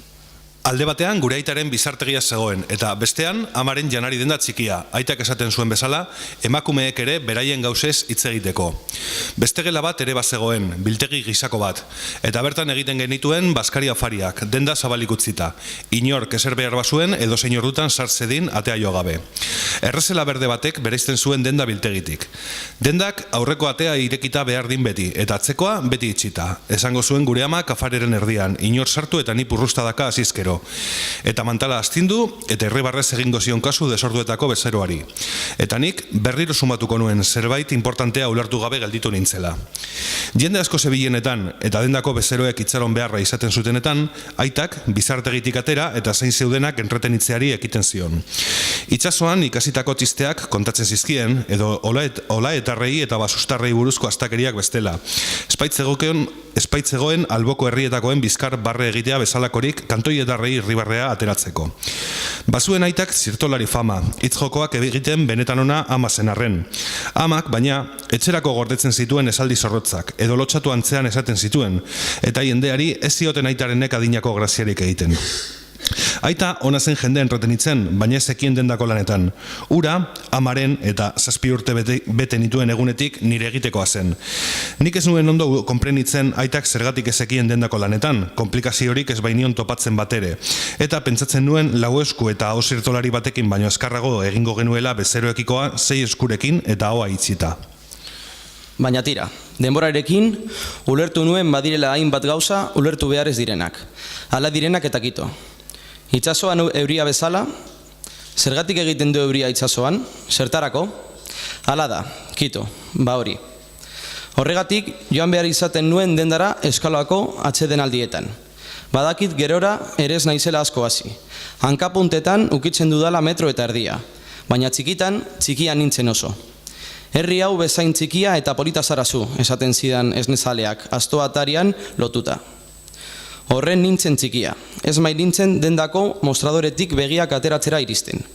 Eta egurrezko aulkitzo bat izaten genuen txoko batean.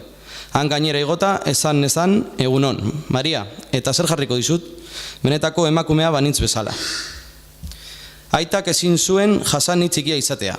Beti izaten zuen emakume garaiak gustatzen zitzaizkiola. Hankaluzeak, eleganteagoak eta serioagoak iruditzen zitzaizkiola. Etorri ona, esaten zidan goizero. Eta egunero neurtzen ninduen paretaren kontra jarrita. Biblia zahar bat jartzen zidan buru gainean. Eta marra bat egiten zuen norman. Baina ditxosozko marra ez zen gora joaten. Eta aita amorratu egin zen.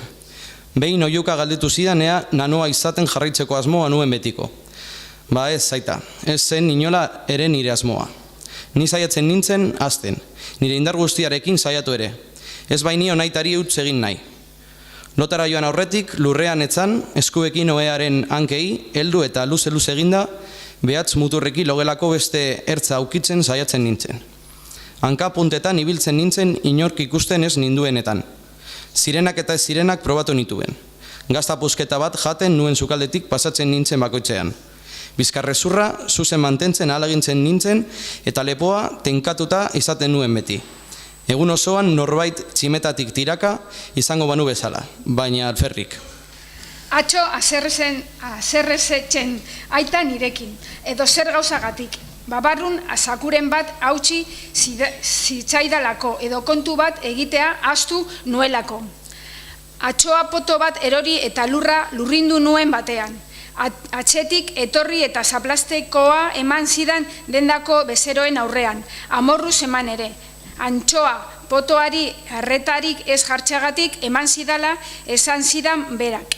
Baina nik ederkidaki txikia nintzelako jo ninduela. Txikia nintzelako eta aitak ezin zuelako jasan ni bera bezain txikia izatea. Ez nintzen 1,5 metrora iritsiko, baina fundamentuan nekez irabaziko zidan inor. Genero guztia zaku handitan iristen zitzaigun orduan. Ez orain bezala pakete txotan banatuta, eta geuk zailkatu behar izaten genuen zaku txikiagotan, librako edo libra erdiko zakutan. Eta ezen inguruan ni baino bizkorragorik garbantzuak eta babarrunak libra erdiko zakutxotan banatzen. Eskolako atsedenaldi batean 40 zakutxo egin nituen igual. Eta ezen samurra. Ustelduta zetozen alea apartatu egin behar baiziren. Babarrunak mostradorea gainean zabaldu, eskua gainetik pasa eta berehala aurkitzen dituen umeldutako aleak edo ale zatarrak, ama deitzen zien moduan. Beste guztiak egunkari horri baten gainean bildu, inbutua egin eta zakurra. Dendan ikasi nuen gauza bakoitzak zuela bere izena eta bere lekua, eta gauzak egin behar ziren bezala egin behar zirela.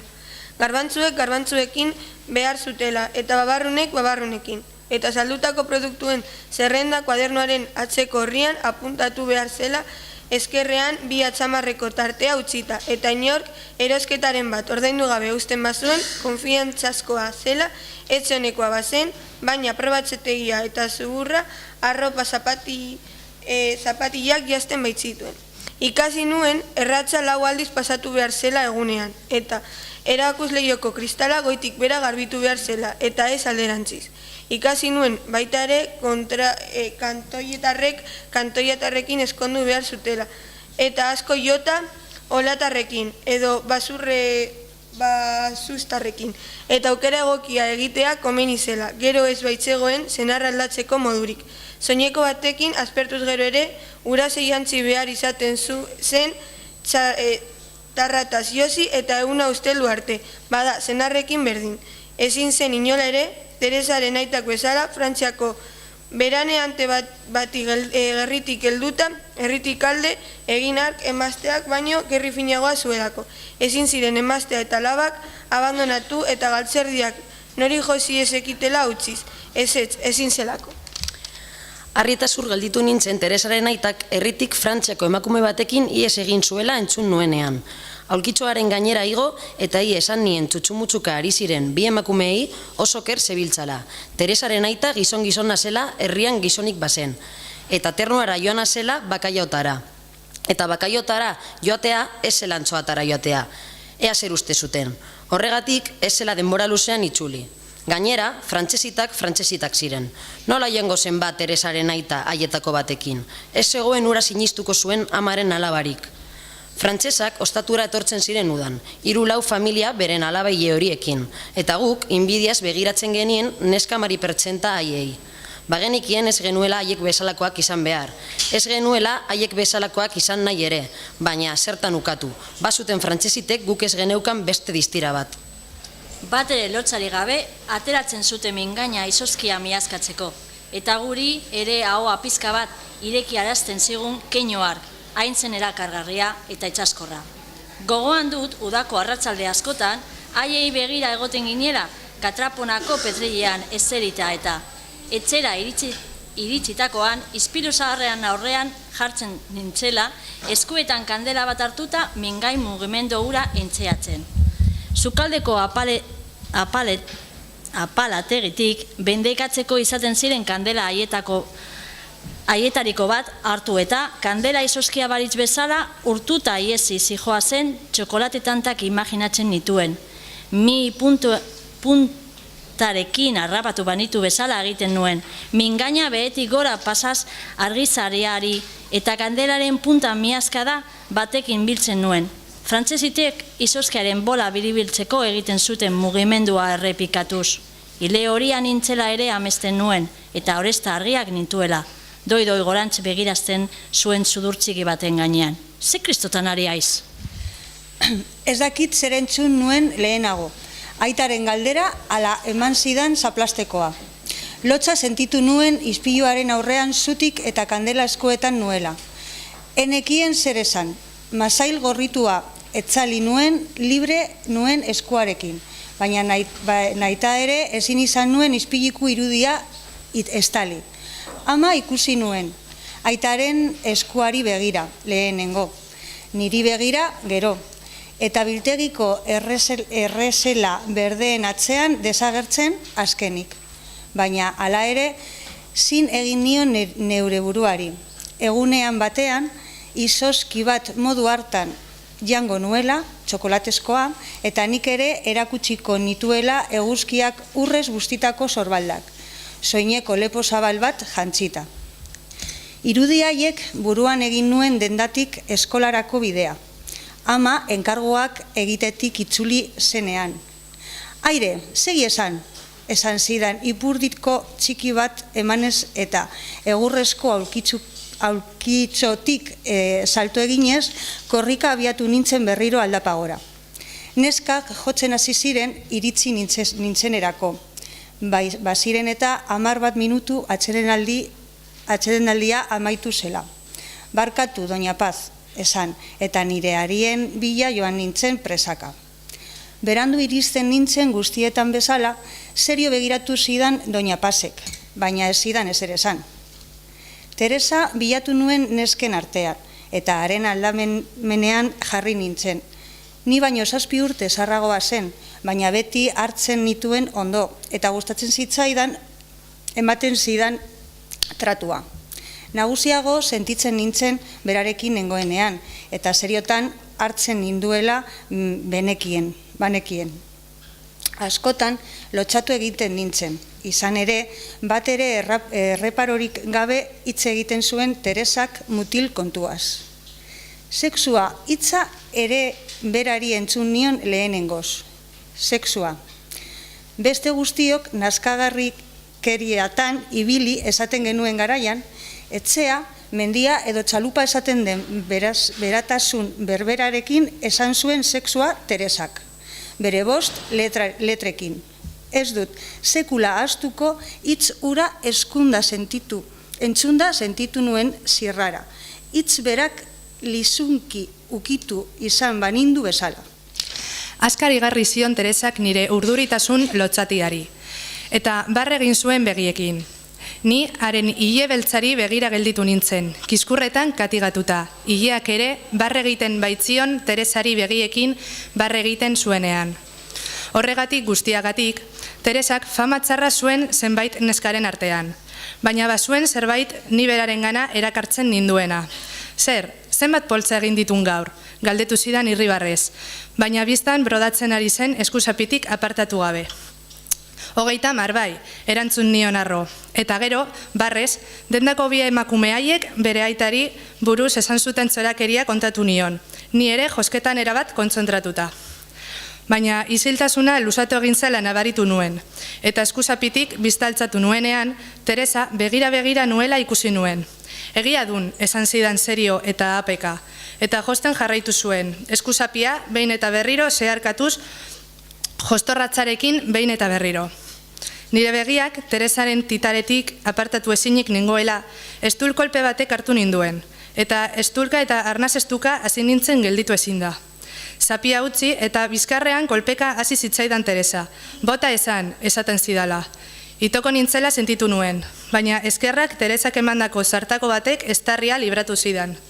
Ahokada batez hartu nuen arnaza, azkeneko estulak ihes egiten zidan bitartean. Eskua, ahoa horretik apartatu nuenean, algaraka hasi ziren denak. Euli beltz-beltz bat nuen esku aurrean, hilda ordurako. Itomenak eragindako negarmalkoak begietan nituela, eskerrik asko esan nion Teresari. Emaizkion beste bati eratzun zidan irribarrez, eta eskua nuen euliak enduta sakarretara bota nuen. Ez nago erotuta, ez da hori. Baina beti erro irribarrea ateratzen zaio inguruko guztiek eretuta dagoela pentsatzen dutenean. Belarriak kartzelak dira, eta bakoitzak bi ditu. Nik ere baditut bi, baina izorretuta daude, arazotenikoak dituzte eta. Horregatik nire belarriak airezko kartzelak bezalakoak dira. Nahikoa da irtena izatea irtena izateko. Jendeak ez duzte belarriak kartzelak direnik, baina hala dira. Txikitatik erakusten egute zein den autoen soinua, zein ateen damatekoena, zein kafe makinarena, zer soinu duen nostalgiak, eta gozeak, eta begekino batek, eta preso bizigara soinuen artean. Entzun baino lehen entzuten dugu. Alabari begiratu besterik ez daukat. Ni bezaulkean egoten naiz beti, lo edo erdilo. Batzuetan leiotik begiratzen dut, eta besteetan nire barruan galtzen naiz, handia baita nire barrua. Alaba korrika ibiltzen da beti. Logerarantz doala, bat-batean begiak irekitzen ditu sustu aurpegiarekin, eta korrika biatzen da sukaldera. Ni ere larritu egiten naiz. Pentsatzen dut sukaldeak zu hartuko zigula edo nahi, gure txikia, ero ere egin gozela joestailuzko kamioia zapalduta. Baina ez, baita zera ere. Horman eskegita dagoen telefonoa hartzen du alabak. Bai, nor da? Irakurtzen diot Espainetan, edo irakurri beharrik ere ez daukat. 40 urte baita aramatza telefonoa eskuan hartzen duen bakoitzean hitz berberak esaten. Eta horretarako halako susto aurpegia? Galdetzen dut nik. Baina gero aurpegi hori jartzen du berriz. Une batez arnasa hartzeari utziko balio bezala, eta begiratzen diot eta leiotik ateratzen du burua gortinak esku kolpe batekin apartatuta.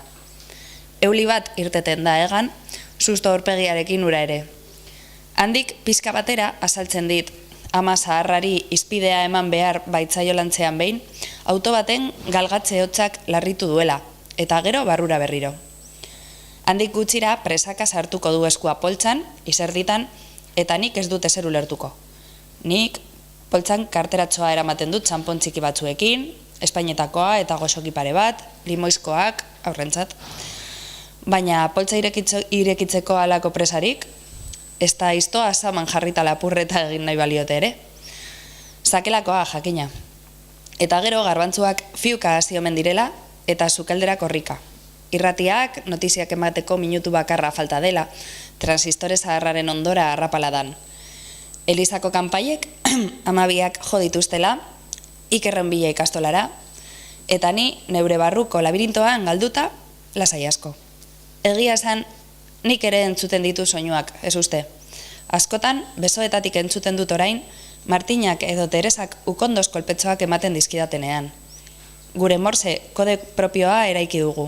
Tak-tak jotzen naute ukondoz, eta nik orduan badakit gozotegiko ateko zintzilikarioak klin-klin egin duela, eta norbait sartu dela kafe beroa hartzera.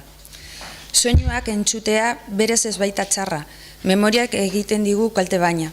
Memoriak esaten digu zein soinurekin hasi behar dugun korrika, zein hotz den beldurtzekoa eta zein zaratarekin larritu behar dugun.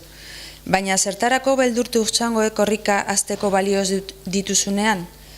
Hala ere badut memoria, gero eta urrunago, baina badut, eta barruan soinuak, hotxak, zaratak, oiuak, susurlak, hitzak, asperenak, klin-klanak eta kraskak. Entzumena bizatitan galdu nuen. Eskuineko belarria oso txikitan isildu zitzaidan. Goikotzen antolana bukatu eta plazan genbiltzan jolasean, ukondo-zukondo antxoei buruak entzen aritzen ginen aur guztiok. Baina orduan oraindik ez nekien ukondoak belarriak izan zitezkeenik. Barkuetatik, hiela fabrikatik edo moila zarretik plastikozko tutuak lapurtzen genituen lana maitzerako, eta paperezko kukurutxoak egiten genituen gero. Kukurutxoak tutuaren barruan sartu eta ertz batetik ahalik eta gogorren egiten genuen putz. Ziztu bizian ateratzen zen paperezko bala.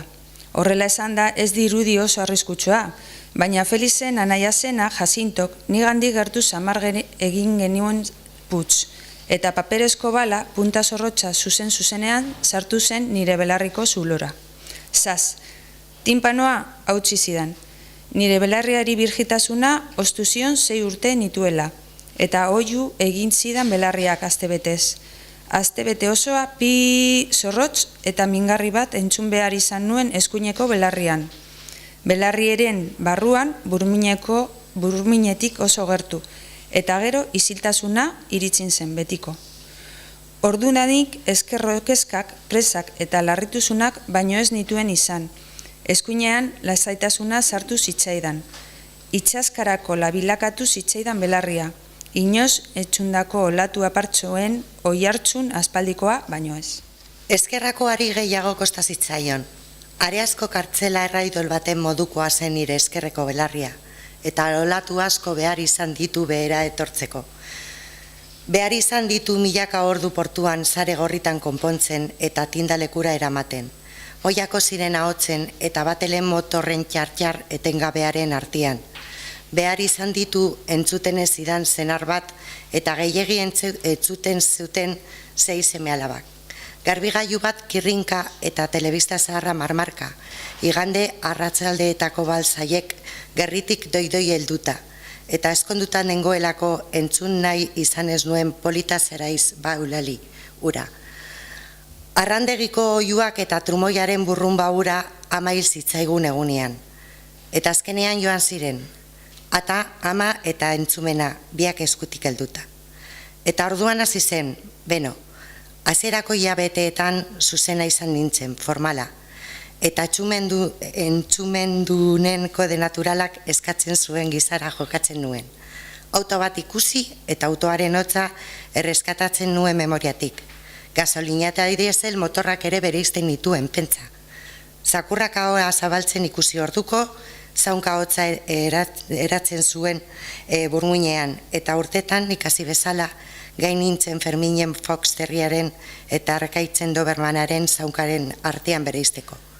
Kalean norbaitekin gurutzatuz gero, bai ondo, eta zu, esaten nion ark ahoa itzi orduko. Eta igogailuan egoraldi ona bai, egia esan, mundu honetan, gehienetan, Ez dago belarrien beharrik. Nahikoa da memoriarekin eta kondoekin. Baina aspertu egin nintzen, edo libre nintzela konturatu nintzen, bestela. Memorian milaka soinu nituela ohartu nintzen. Bata bestearen ondoan txukuntasun ikaragarriz ordenatuta, eta ikasi nuen, nahi nuenean atera nintzakeela soinu haiek beren kasoietatik. Nahikoa zela haiekin pentsatzea buru barruan garbi-garbi entzuteko. Horregatik erabaki nuen gauza pizka bat aldatzea. Zer arraiogatik entzun behar nuen jende guztiak entzuten zuena? Nik aukera neukan nahi nuena, eta nahi nuena bakarrik entzuteko. Proba egitea erabaki nuen. Asteko beldurra eragiten zidaten soinuak, gehiago ez gogoratzea erabaki nuen. Ezabatzea, ahaztea, badira irudi batzuk begiz ikusita desatseginak direnak, baina irudi horiei zenbat eta zentzumen gehiago gehitu. Are jasangaitzagoak bilakatzen dira eta begiei min egiten zieten irudiak entzumenarekin gozatzea erabaki nuen. Igande batean gertatu zen estreinakoz. Leiho ertzean nengoen kalera begira, urrutitik anbulantzia bat ikusi nuenean. Ziztu bizian zetorren eta argia piztuta. Hasieran sirena hotsa entzun nuen.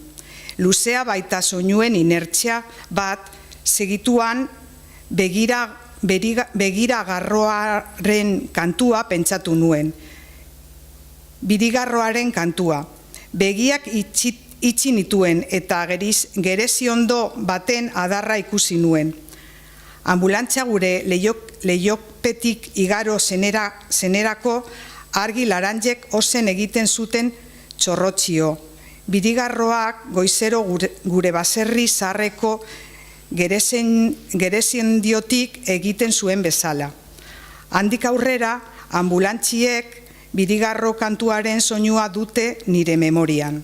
Eta jarraitu egin nuen, lotsa pitin bat ematen di aitortzeak, baina orain saltzen didan gizonari Marlon Brandoren ahotsa jarri nion, eta iruditzen zait ia seguro esan dezaket. Bekain bat altzatzen didala, gatzi gabea, galdetzen dian bakoitzean, Brandok desio izeneko tranbian egin ohi zuen bezala. Kapaz naiz, harri koskor bat uretara jaurtzi eta kristalaz kraskatzean egin zuen zarata imaginatzeko ere. Pentsa zer izan behar duen harri koskor batekin itsasoa puskatu dezakezula sentitzea. Mila zatitan, orain ulertu du boterea zer den. 90 urtegona zarpaileti bizi eta gero. Ohera sartu eta nahi dudan musika entzuten du gauero, nahi dudan volumenean. Pena, gutxi ezagutzea, ez dakidan abestirik ezin baitu gogoratu. Garbigailua irekitzen dudan bakoitzean itsasoaren zarata entzuten dut. Olatua lehertzen zaizki belarrietan, eta ez uste noizbenka zipristindu ere egiten naute, eta urtanta lehortu behar izaten ditu, mazaietatik mantala pasata. Alabaren eta haren senarraren arteko ohitura dira txarrak, horiei ezin die bestelako soinuri jarri. Ikusten ditu eta saiatzen naiz haien ahoetan hitz polita jartzen. Joango gara zinemara aspaldiko partez, adibidez, baina aretoko butaketan zera agindakoak izango diren arren, eta maitasun handiz, ez dut durari, orain elkar hil nahi lukete airean sentitzen dut. Eta ez nago erotua, lehenago esan dut, ez dute egingo, ordea. Ausardia falta zaie, alabak egon sobera baitaude sukaldeko tiraderetan. Katu bat ari da izildu gabe sukaldean miauka, bai esan? Eguerdiko 12:12 maitemindu nintzen Eutimiorekin. Eguzkia zeruaren zabaian zegoen unean. Larun bata zen, eta eskilak dilindan hasi ziren guretzat, 12 kanpaikada bata bestearen segidan. Ba nator babesera, esan zidan Eutimiok, esan zizkidan estreinako bihitzak, eta beratzen jartzeko garbantzuen gainetik bista apartatuta, buruarekin baietz egin nion nik, bazuela baimena, pasatzeko barrura. Horregatik dakit larun bata zela, garbantzuak beratzen jarritan euskalako. Igandeetan garbantzuak jateko ohitura baitzegoen kantoietan. Ohitura baino gehiago legea zen egia esan. Nola deitu bestela ohitura bati denek betetzen dutenean? Salbuespenik ez dagoenean kale nagusian, goiko kalean edo katukalen. Herri osoak garbantzu usaina duenaren goitik bera. Igandeari aurre hartuta, larun batean garbantzuak beratzen jartzen genituen dendan. Biharamunean saltzeko. Gogoari aurre hartzen dionak betetzen din pratrika, esango zuen amak arro. Eltzari txikiak 3 balde handitan uzten genituen, igeri larun bat goizetan, eta hala egoten ziren 24 orduz, bera egin arte. Mesa nagusitik irten berritan etortzen ziren etxeko Andreak, bata bestearen atzetik errenkadan, urez lodi egindako garbantzua lehen bila. Esan dut eguerdiko 12etan puntuan maitemindu nintzela Eutimiorekin, eta kanpaiak jo zizkigutela eta larun bata zela. Berak banator babesera esan orduko entzun genuen lehen kanpai hotsa, dan, eta irribarre konplizez begiratu zidan salmaiaren beste aldetik, dan, besoekin burua estaltzeko keinua egin zuen zerua gainera baletorkio bezala, eta barre egin genuen beste 9 kanpaikadek iraun zuten denboran. 12ean, dendako atea ireki eta segundo bakar bat ere itxaron gabe, korrika alde egin zuen, eskerrik asko Martina, esanez. Koloreak bizitu zitzaizkidan nire izena haren ahoan entzun nuenean, Martina. Ez zuenez nire izena gure aitak esaten zuen bezala oskatu. Martina, azkeneko silaban indar eginez. Ernegatuta dagoenak mailan eskukolpe bat joz esango lukeen moduan. Ez da gure amak deitzen zidan gizan ere, azkeneko A hori, eternitatera arte luzatuz. Martina! Beti urruti banengo bezala. Eutimiok Martina esan zuen.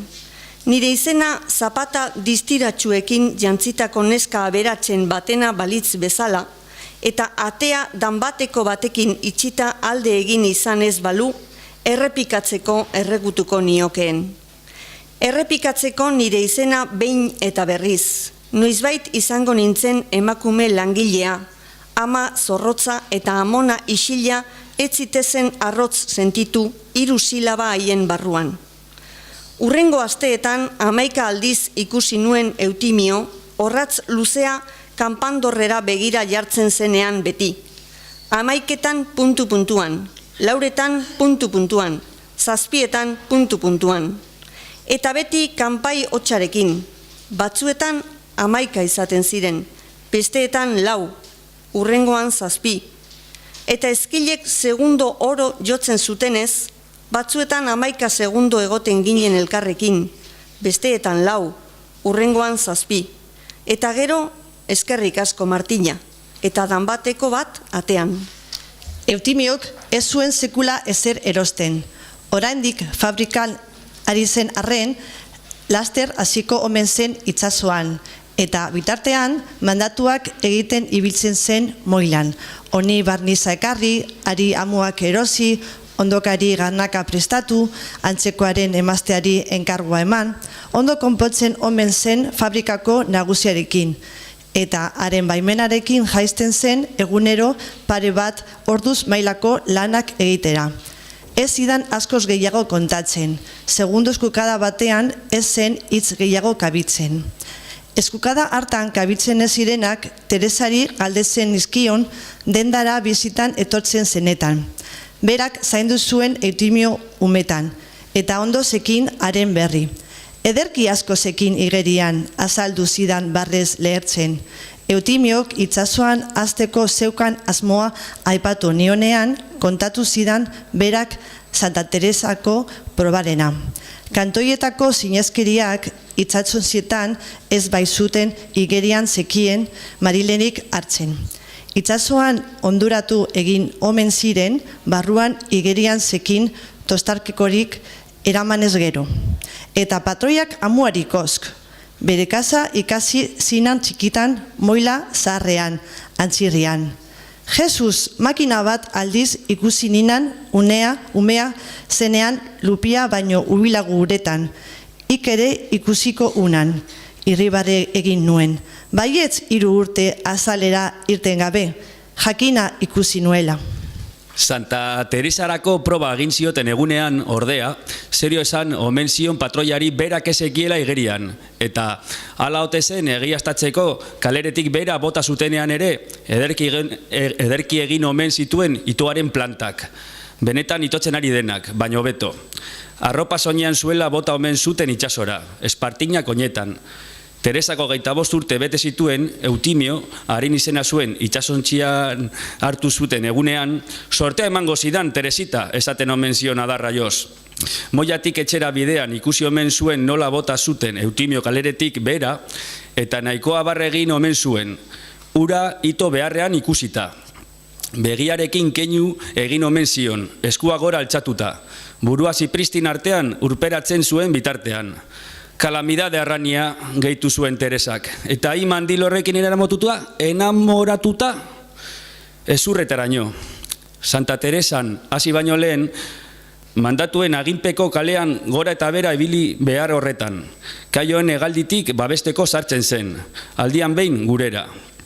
Izan ere, gaua hondartzako edo arraldeko arkaitzetan ematen zuten arren, egunez Eliz dorrean egoten ziren kaioak, 100. Elizako are arrizko dorrea zuritu eta txilioz betetzen zuten kalatxoriek egunero. Ez ziren itxuraz gure ordutegira ohitzen. Orduero, kanpainak dantzan hasten zirenean, izu laborriak hartzen zituen kresalesko hegaztiak. Eta ikara jota, egoak astinduz, guztiek batera uzten zuten Eliz dorrea. Kosta egiten zitzaien hegaldatzea. Egoekin elkarren kontra talka egiten baitzuten etengabe.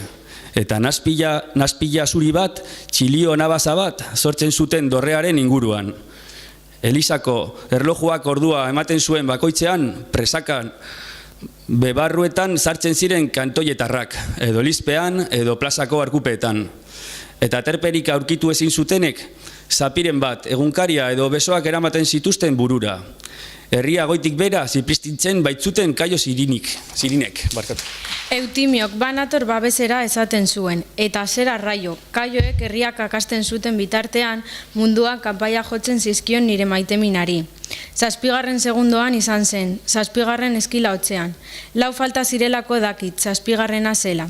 Goizeko 11 ziren eta 4 segundu baino ez zitzaizkidan gelditzen, Eutimiorekin egoteko. Bitziak dira zoriontzu garenean denborarekin egiten ditugun atzerako kontaketak. Garuneko txokoren batean idatzita bageneuka bezala, alaitasunak ez duela irauten. Braustaka etortzen dela olatuak bezala eta aparotzarekin joan konturatu orduko. 7. segundoan maitemindutan agon. Martina esan zidan, eta balantza egin nuen aulki txikiaren gainean, koloretako batelek moilan nola, ala, otxikara sumatu nuen esteen gora, eta irribarreraino igo zitzaidan. 8. eta 9. kanpaikadek iraun zuten bitartean, orduan Eutimioren begirada kontserban jarritako sardina latetan galdu zela, ohartu nintzen, urrunegi. 10. aterantz begiratu zuen, eta 11. asperen egin eta eskerrik asko Martina. Esanez, urrundu zen, niri begiratu ere egin gabe. Atearen danbatekoak barruko gelaren bat itzi zidan betiko. Eutimiok egunero etortze jarraitu zuen, babesera noski. Eta nik pasatzeko egiten nion buruarekin basuela baimena. Iribarre ere egin nion, min hartzen nuenean, hoi nuen bezala, Espainia gailegei behartuz. Baitaude pertsona batzuk munduari iribarre bat sordituela uste dutenak, ez diotenak beren beruari zehazka formako keinu hori aurpegitik kentzen usten. Iribarrez erantzuten diotenak tradizioari, belduarri eta depresioari minaren gainetik belaude bezala. Itxasuan bitza legez, ni alakoa... Bueno, Ni alakoa nintzen buruko izuarekin, iribarrearen erdia ere elbarri geratu zitzaidan ere. Eta Eutimiok niri irribarrean babesea ikusi du bide zuten ulermena, etxea. Niri kontatzen bai txizkidan, segundu apuraietan, nik neuretzat nahi izan arren beste batentzat ziren kontuak. Maite esan zidan sartu irten aietako batean. Maite din izena. Begirada apaleko lata eta potoetan galtzen zitzaion gero. Eta kolokatuta moduan egiten zuen alde. 17 urte ditin eta eskerrik asko Martina. Olaetan bizidun eta eskerrik asko Martina. Orostik egingo niken kantoetatik olateara maiteari lepoan musu emategatik eta eskerrik asko Martina. Eta maileran beti irierako dan batekoa eta nire sabelako kisketa biate kolpe bakarrean izten. Egunetik egunera, segundu, bere maiteminaren puslea osatzen zidan. Eutimiok eta ni ere alase sentitzen nitzen. Pusle bat banintz bezala. Aur bat, nuen ingurean, pisa bat, kendu semendik eta beste bat handik, lapurretan. Azkenerako nire pusloaren irudia erabat desitxuratuko zidan eta begiratzen zidanak ezingo zuen igarri, zen forma nuen, non nintzen. Eskerrik asko Martina, ahotsi eskoraren oihartzuna punpaka izaten nuen saietzen artean. Batzuetan iruditzen zitzaidan nire sufritzeko gaitasunaren truke ematen zizkidala eskerrak. Halakoa zen, sabelean sentitzen nuen oinazea. Amorruz estutzen nuen mantala atea dan baizten zen bakoitzean. Bazen amets bat garai hartan etengabe errepikatzen zitzaidana. Dendako mostradorearen atzean nengoen ni, aulki txikiaren gainean. Garbantzuak apartatzeko prez, aleonak alde batera, alde zaharrak bestera. Baina garbantzurik ez, mai gainean atzazalak egoten ziren. Paper zahar baten gainean zabalduta. 10 atzazal txiki.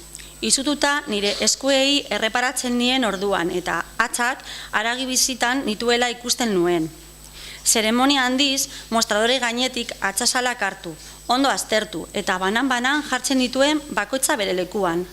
Atzazal bat hartu eta hatz lodira, urrengoa hartu eta erakuslea. Niri segokidan erauzi zizkidaten piezak beren lekuan jartzea.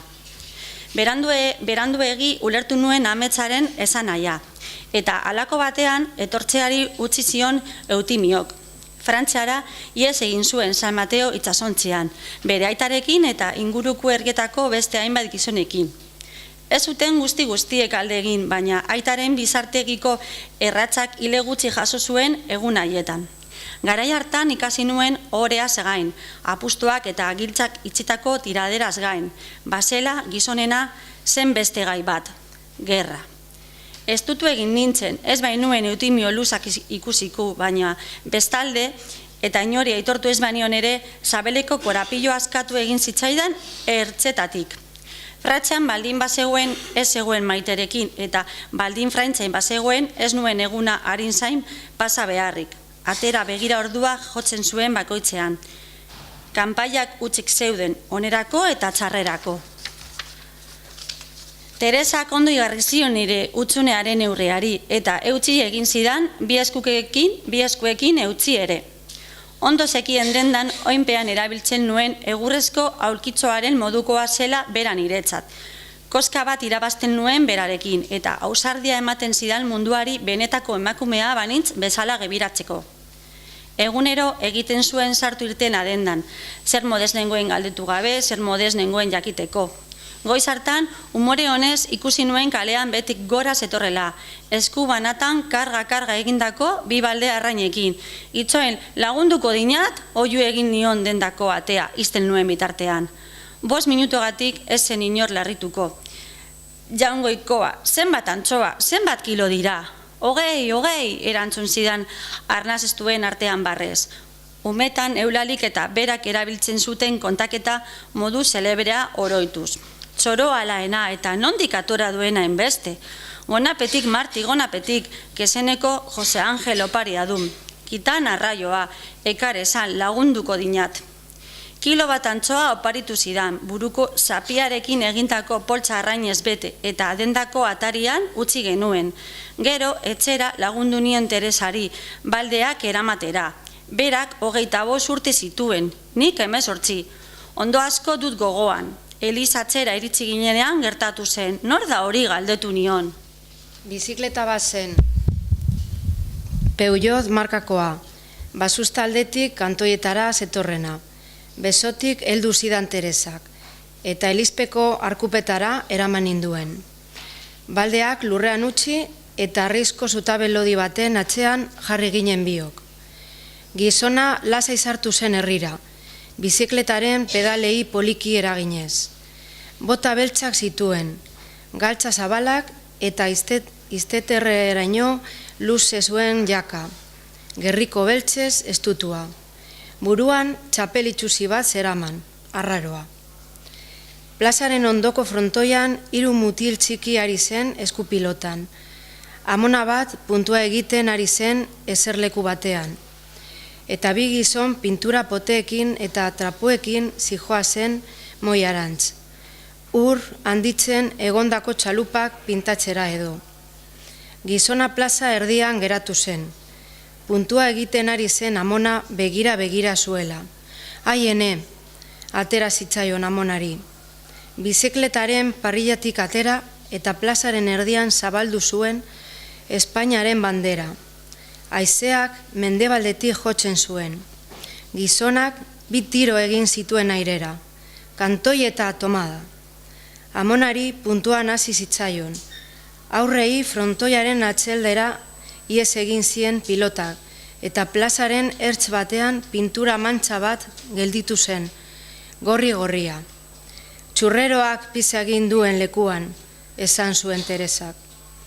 Antze gelditu zen Espainiaren bandera, rojigualda, ekialderantz zabalduta.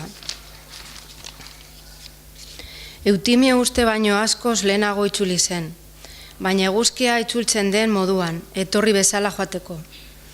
Olaetako kalabozora eraman zituzten aita eta biak Frantziatik itzule bezain pronto. Barkua kantoietara iritsi zenean, 10 lotxerako moilan zeuskaten zain lasai asko frankistak, ongi etorria egiteko, beren uniformeak soinean. Eskuak lotu eta bizkarretik bultzaka eraman zituzten. Portuko langileek beste dozein merkantziarekin egingo luketen bezala. Eutimiok ingurura begiratzen zuen, ez dakit noren bila. Olaetako udaletxeko holandegian giltzapetu zituzten, eta Maite bizitan joan zitzaion. Teresa preso eramanda koentzako dirua eta zigarroak biltzen aritzen zen eskutuan. Eta kartzelan zeukan mutil lagun bati herritarren artean bildurikoa eramatea joan zenean ikusi omen zuen Maite. Ni ez nintzen joan. Ez neukan Eutimiori esateko ezer. Edo ez nintzen esateko neukana esatera ausartzen. Dena den, denbora gutxi egin zuen Eutimio barruan. 2 aste, asko jota. Ferroleko zigilua zuen kartazal baten bidez, izan nuen urrena arren berri. 10 kanpaiekin batera iritsi zen gutuna dendara. Gutuna zala eskuetan hartu eta Espainia una grande y libre irakurre nuen, Eutimioren izen abizen ondoan, eta mostradore gainean utzi nuen. Paperark eskuetan jasan nekezena baino pisu handiagoa baleuka bezala. Ez dakit otxikara hura Eutimioren izen abizenek ala beste zaldiar eman zidan, baina kanpainak izildu arte itxaron nuen eskudardaratiz gutuna irekitzeko. Irakurtzen hasi bezain laster, hasi nintzen gertatutakoaren puzlea neure buruan osatzen. Alde batean edo bestean, baina gerra egin beharra dago, idazten zidan, eta ni mendian zorabiatuta egiten naiz.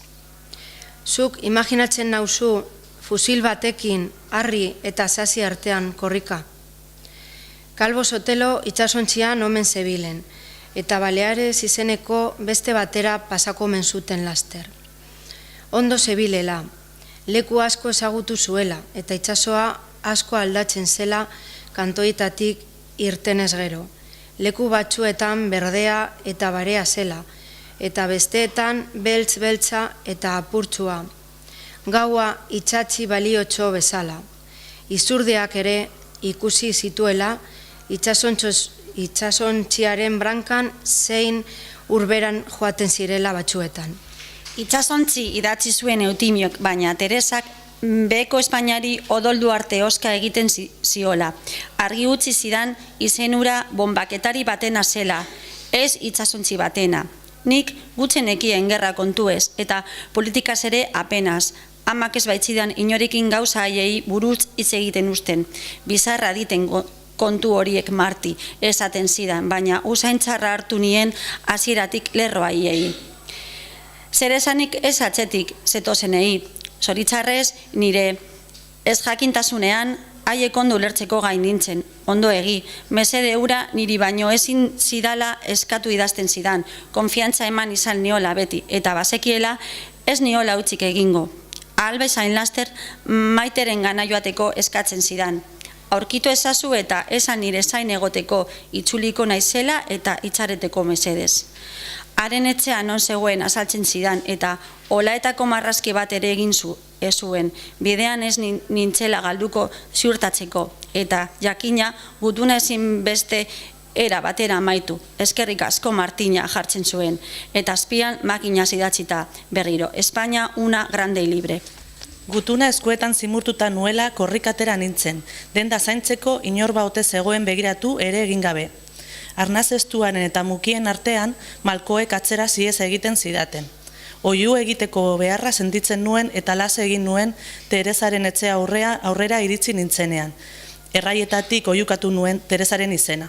Azkenarako lortu din, beraz, itsasoan lanean hastea, esan zidan Teresak, bere etxeko sukaldean gutun askuetan utzi nionean. Amorruaren amorruz, begietatik gorroto malkoak zerizkiola. Ez ordea, ire izena duen barkuan. Maia ukabiliez jo eta kontua itsasoaren eta mendiaren artean aukeratzen balitz bezala garrasien zuen Teresak. Niri begira gelditu zen. Eta nik lehengo aldiz ikusi nuen gerra emakume baten begietan. Beldurtia zelako fusilatu zuten ura. Ez ezak irkenteriarik esan, Eutimio aditzen, basekiagu ondo nonen bien garai hartan. Ausartekin Espainia defendatzen herriko plazan ezin dugun ikusi behintzat. Eta bertan nengoen, ala, Eliz barrenetik ikusi nian. Baita, zera ere, ik dena ikusi guen Eliz barrenetik. Kantoi eta hartu zuen gizona fusilamenduak eta beste guztiok zer gintzunan, itxuak, Martinak ere ikusi zian, herria hartu zuen gizona. Kantoi eta tomada, esan zian, bizikleta sartu zian herria. Zer esaten duen, txalupa etorri zintzunan eta olaetatik. Eutimio, ies eginda engoen ordurako. Ik ez zuen ezer ikusi, ala bizi izan naiz beti.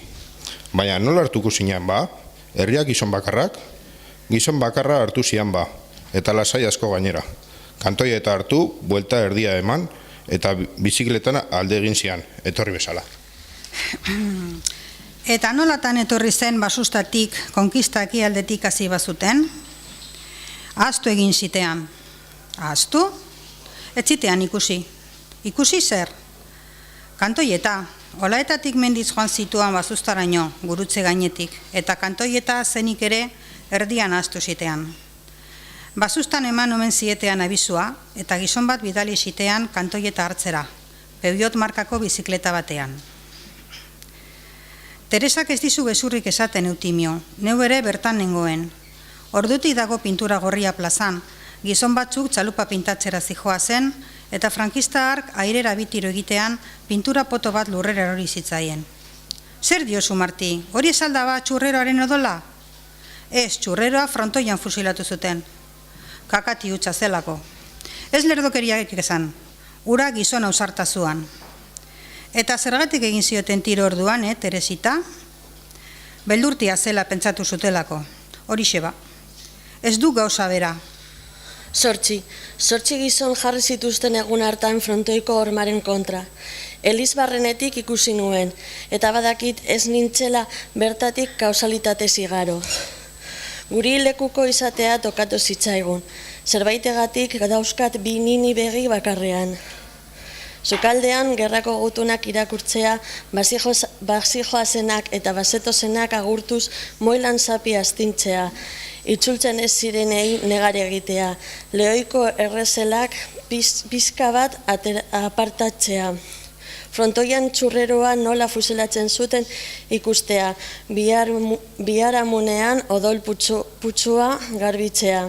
Horregatik, hartzen dugu urte gehiago, kontatzeko gehiago daukagulako. Zertan ukatu, lubakitik idatzitako gutunak gerra dira, sukaldetik erantzundakoak ez.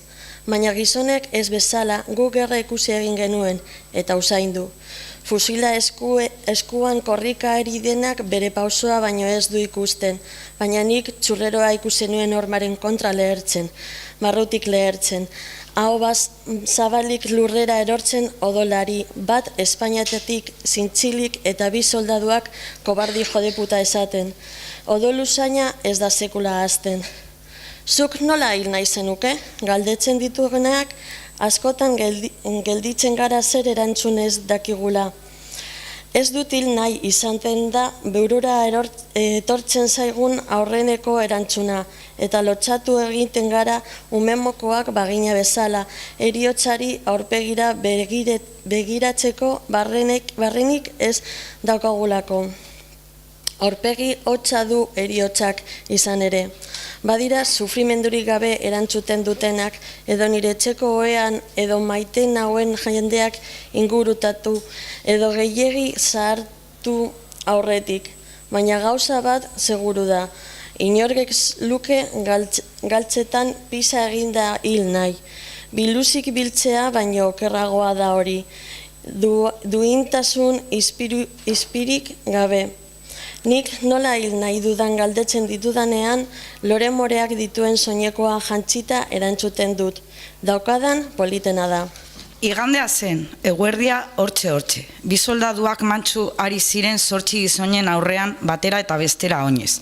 Armak begi zabalik. Gurutzatzen ziren bakoitzean gizonei zehar begiratua egin, eta hitzen bat esaten zioten elkarri. Gero bere martxan jarraitzen zuten, pauso beti berdinez. Atzera eta aurreri ibili ziren 10 minutuz, eta topo egin zuten batean, zerbait esan zion belarrira soldadurik txikienak besteari. Soldadu altuak begietara begiratu zion, eta barrez lehertzen hasi ziren biak. Lehenengo kankailua eta gero txikia. Fusilak hormaren kontra jarritako 8 gizonen gana zuzendu, eta adi entzuteko oiukatu zieten, notizia on bat zutela. Podéis estar tranquilos, que solo morirá uno de vosotros.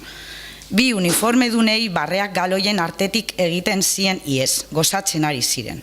Paretaren kontra jarritako bi gizonek burua giratu zuten artega. Gregorio Larruzea eta Manuel Alguazila izan zirela uste dut. Es muy simple, morirá el primero que se me. Gizonek ez zuten zirkinik egin, baina txorrearen sorbaldak lasaitu egin zirela esango nuke. Gehiegi, hildakoen sorbaldak bakarrik lasaitu daitezke horrela. Gizajoa, sortedun gizona naiz ni, eta sortedun karroa da nire karroa. Etorri zitzaidan txurreoaren hitz zaharrak gogora. Olatuek ez zuten sekula eraman. Urretitik zetorren oi hartzuna. Ez du samurra izan behar, galdu egingo duzula aldez aurretik jakinda. Joko batean hasteak. Are gutxiago jokoan dagoena norberaren lepoa bada. Behin horretara iritzia nola defendatu orea? Arrizko zutabearen atzean, zenbatzeari ekin nion nahi gabe. Soldaduek zigarro bana piztu zuten eta eskerezkuin ibiltzeari ekin zioten berriro. Alguien quiere ir al baño? Galdetzen zuten noizean behin, eta beren txistearen zorroztasunak harrituta bezala. Karkailaka hasten ziren, fusilak sorbaldan dantzan. Barre haien artean gizonetako bat negarrez hasi zen, burua frontoiko hormean kontra. Izugarrizko tristura ematen zuen, Nik ez nuen ordura arte goizenezko bat sekula gisa hartan negarrez ikusi. Emakumeek bezala egiten zuen, berdin-berdin. Txurreroak giratu eta esku bat pausatu zuen behera etorritako gizonaren sorbaldan. Burua laztandu zerbait esan zion, hitz batzuk eta irribarre egin ziola ere esango nuke. Kaiaos, entzun zen soldaduaren garrazia, ezen minuto bat pasa. Segituan hasi zen txurreroa hain ezagunak zitzaizkidan mugimenduak egiten. Ez dezazula egin susurratu nion konturatu gabe, baina belaunburuak elkarrengana hurbildu zituen eta izterrak behin eta berriz estutu. Begiak itxi nituen. Egun hartan 20-tik gora iraun zuen, baina batzuetan infinitua ez da nahiako izaten. Nik lore moreak dituen soinekoa jantziko dut iltxiroa noanean. Txurreroa bera pisa pitsuaren gainera erori zen tiroa eman ziotenean, ahoa zabalik. Ezkerreko begian sartu ninen amua. Norbere begia arantzatzea du hori, ies egin aurretik, begiat ez Teresa, aitaz eta biot frantziara, eta ez zuen begia galdu, ondo zekinat amua askatzen. Odol hotza behar dit, beno, egia zan, ez nau zarritzen. It beti izan dut iturriko ura zainetan. Berri hasi behar aldugu, ni gauza bakarre esan dinat, amua sartu nuela ezkerreko begian. Amua galdera ikurs zorma dit, badakik. Eta begian sartuen, eta hala ere, ez uen ezer ikusi. Zer ikusi behar ninan? Erantzun logikoren bat, akaso? It begi ona, kainoaren begian jartzen guen, trankoren kainoaren begian, eta gainontzeko guztiei begi itxuarekin begiratzen hien. Martinare ere bai, oa lapat biltzera. Beno, bakea behar dugu, ez behintzat negatit azerretu. Bate falta ez da besteat sobra. It norilo apurtu dion hirugarren begia, Teresa? Ez dun begia, ninia du, Martina. Baina zergati ditun bi nine begi bakarrean? Luis, ze Luis izango du, ba? Nire Luis, gizajoa, argiaren argiz hil zunan, tuberkulosiat jota hil zunan, Teresa. Herria hartu zuten egunean, aita kostikoz jo zuen nire egurrezko aulki txikia. Hormaren kontra etzanda gelditu zen aulkia, hanka bat erdi zintzilik. Ikesa biharko dun munduari tokatu zainan altueratik begiratzen, esan zidan dendara sartu eta aulki hautziari begira gelditu nintzenean. Amak bilteiko gortinen atzetik agertu zuen burua, oioak entzutean, baina laster eskutatu zen berriro. Ez du niru urtea mugitu, herrieta egin zidan aitak, atz erakuslearekin paretako marra seinalatuz. Ez da milimetro bat ere, nik aitari begira orain, paretako marrari begira gero, txiki nuen gorputza, eta noiz desagertuko zain nengoen, dendako izkina batean uskurtuta. Ireobe beharrez egiten dinat, Martina, amaitu zuen aitak, eta benetan favore bat egiten ari balitzait bezala, ia samurgi begiratu zidan. Segidan, bigarren ostikoa emanez, dendako atetik kanpora jaurti zuen egurrezko aulkitzoa. Ateriko euskaileren gainetik airean irten, eta bilinboloka joan zen aulki zaharra aldapan bera, galtzadarri irtenetan kinki eta kanka jauzika. Etxe bateko horma jo eta aulki forma zeharo galduta egurpila bilakatu zen arte. Horize omen zen heldua izatea, munduari norberari tokatu zaion altueratik begiratzea, hasteko esperantzarik izan gabe, eta oinen azpian aulkitzori jarri gabe. Gauza tristeagorik, zoritzarrez gauza bat sinistu nion aitari, nire hobe beharrez ari zela. Urte haietan aulkiti jaitzi eta aluizorik gabe bizitzen ikasi nuen. Ez zidan ez ezerk ez inork eragiten, Teresak ere ez.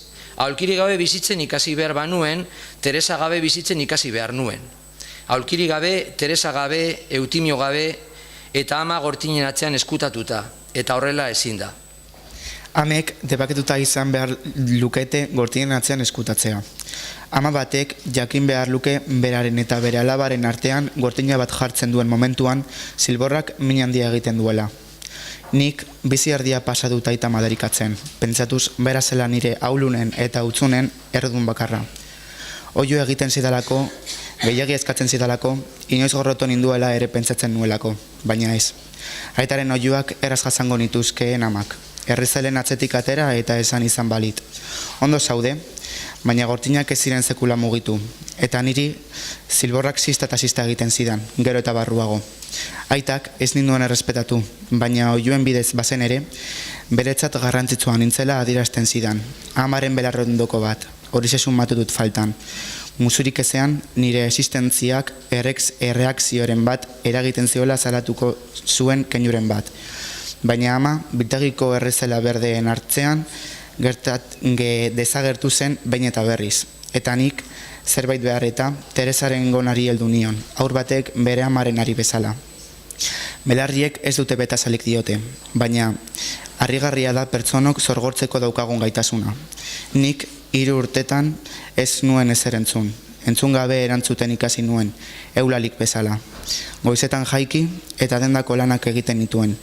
Bezeroekin, atea itzi bezain pronto, ahazten zitzaizkidan elkarrizketak izaten nituen. Mekanikoki hitz egiten nuen, mekanikoki txukuntzen nuen denda, eta mekanikoki kentzen nizkion horriak egutegiari. Eta egia da, entzumena eta memoria soka beretik zintzilik daudela. Entzumenarekin batera galdu bainuen memoria ere. Elkarrizketak izaten nituen bai, baina ez nintzen zer esan nuen eta zer esaten zidaten gogorazteko gauza. Jaten nuen bai, baina ez nintzen kapaz zer bazkaldu nuen esateko. Orduak ere labaindu egiten ziren garai hartan. 3 urte igaro nituen kanpaiotxik entzun gabe. Saiatzen nintzen arreta jartzen eta neure buruari agintzen nion erne egongo nintzela hurrengo kanpaiak aditzeko. Faltan sumatzen nuen soinu metaliko gura, baina ama denda izteko ordua zela esatera etortzen zen arte ez nuen jakiten goiza. Eguerdia alailina barra zen. Oso lausotuta agertzen zaizkit garai hartako oroitzapenak. Teresaren imagina gogoratu dezaket, haserrea antzean gehienetan.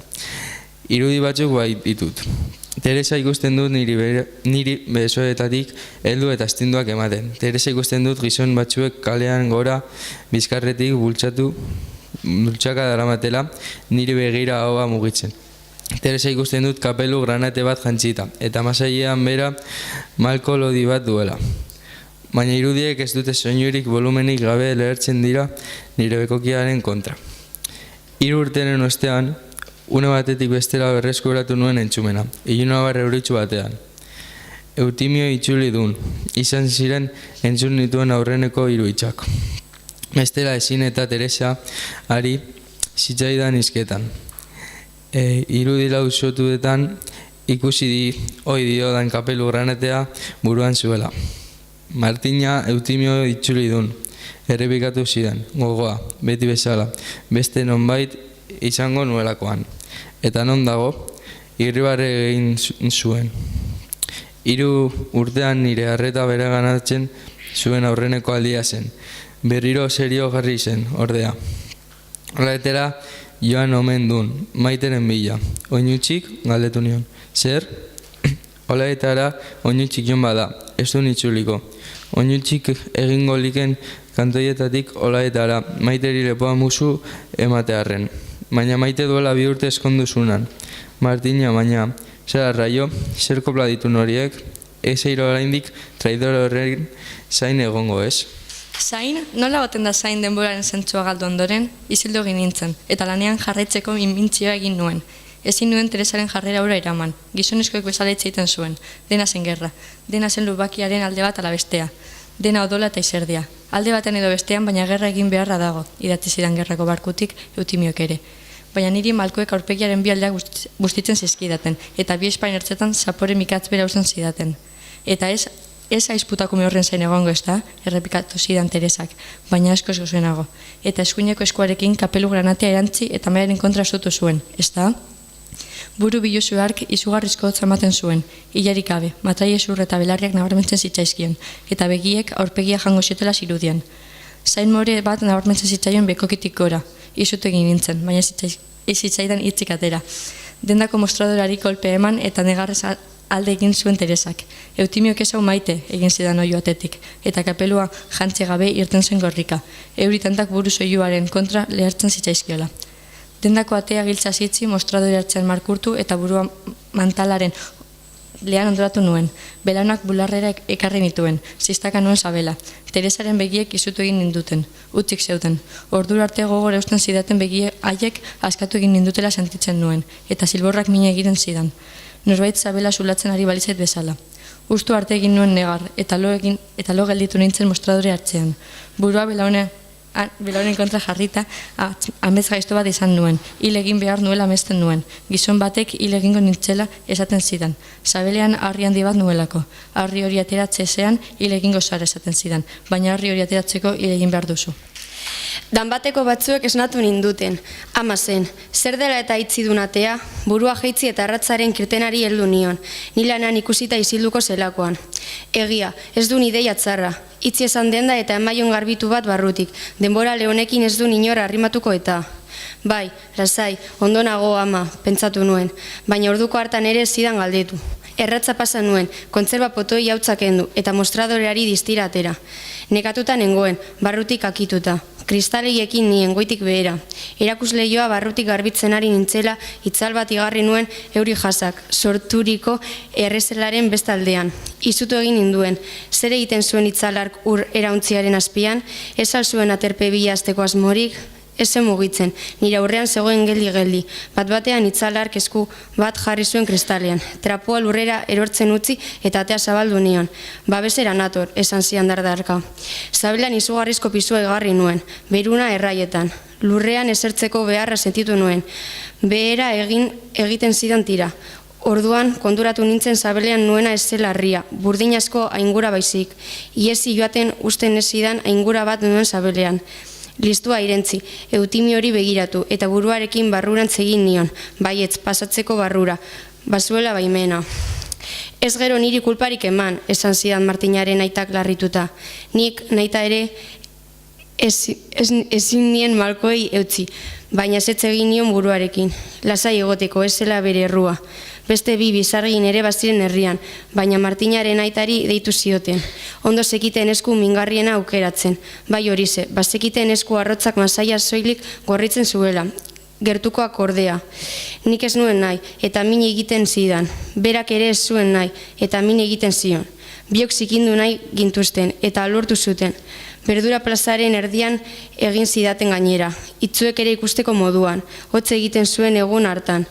Hotz handia, eta dardarkan egoen, ni aulki berdean eserita. Nire aurrean makurtu eta aur txikia banintz bezala zapatak eraintzi zizkidan 3 gizonetako batek poliki lokarriak pizkanak askatuz.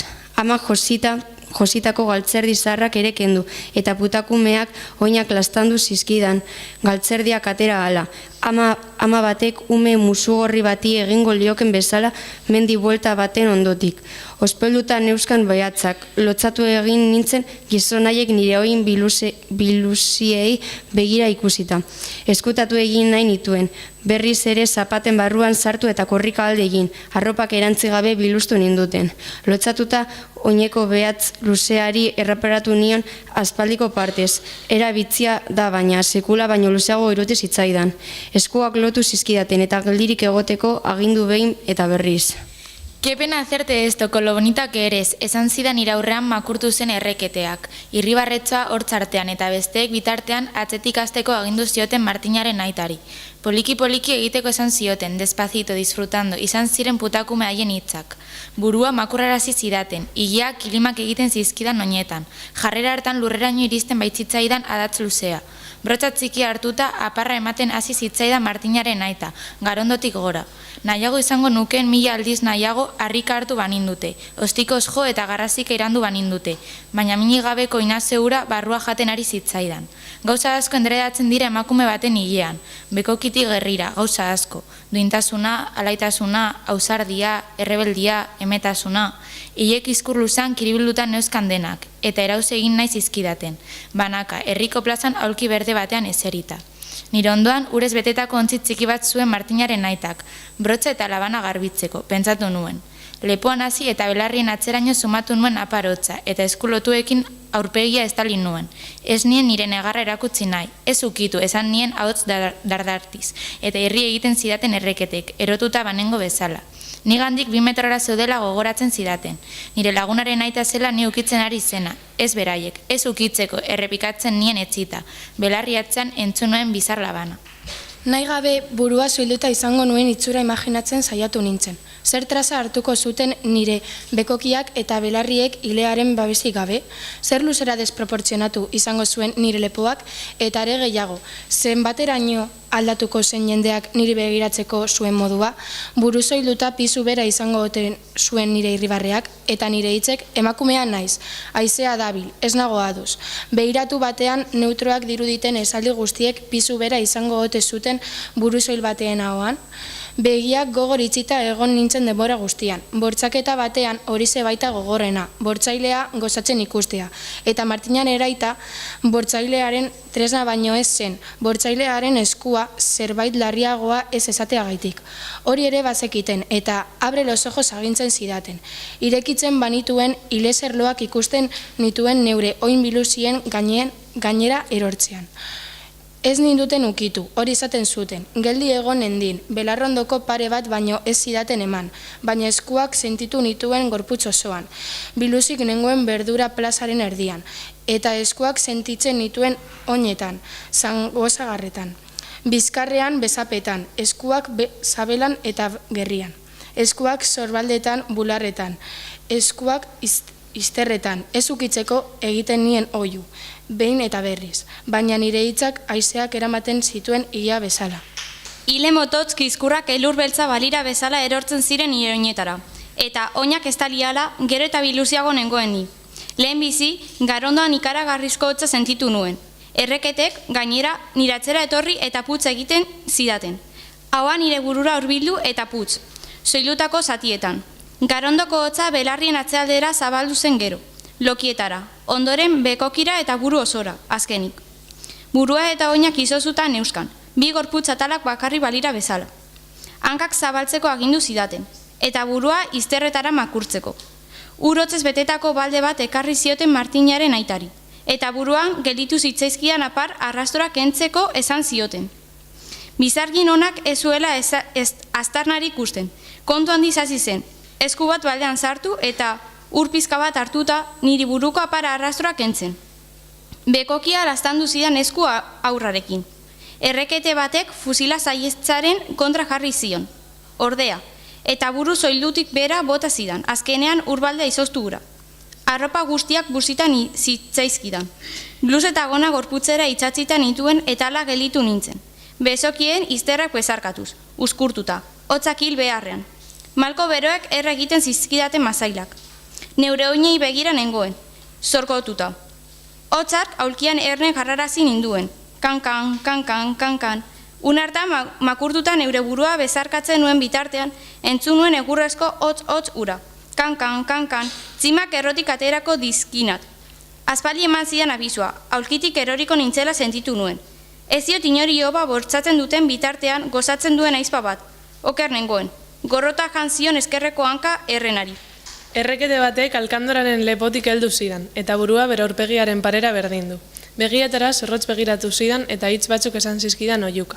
Aurreko gauean, etxeko bebarruan herriko beste bi mutilekin batera egin nuen bileran nik esandakoak ziren.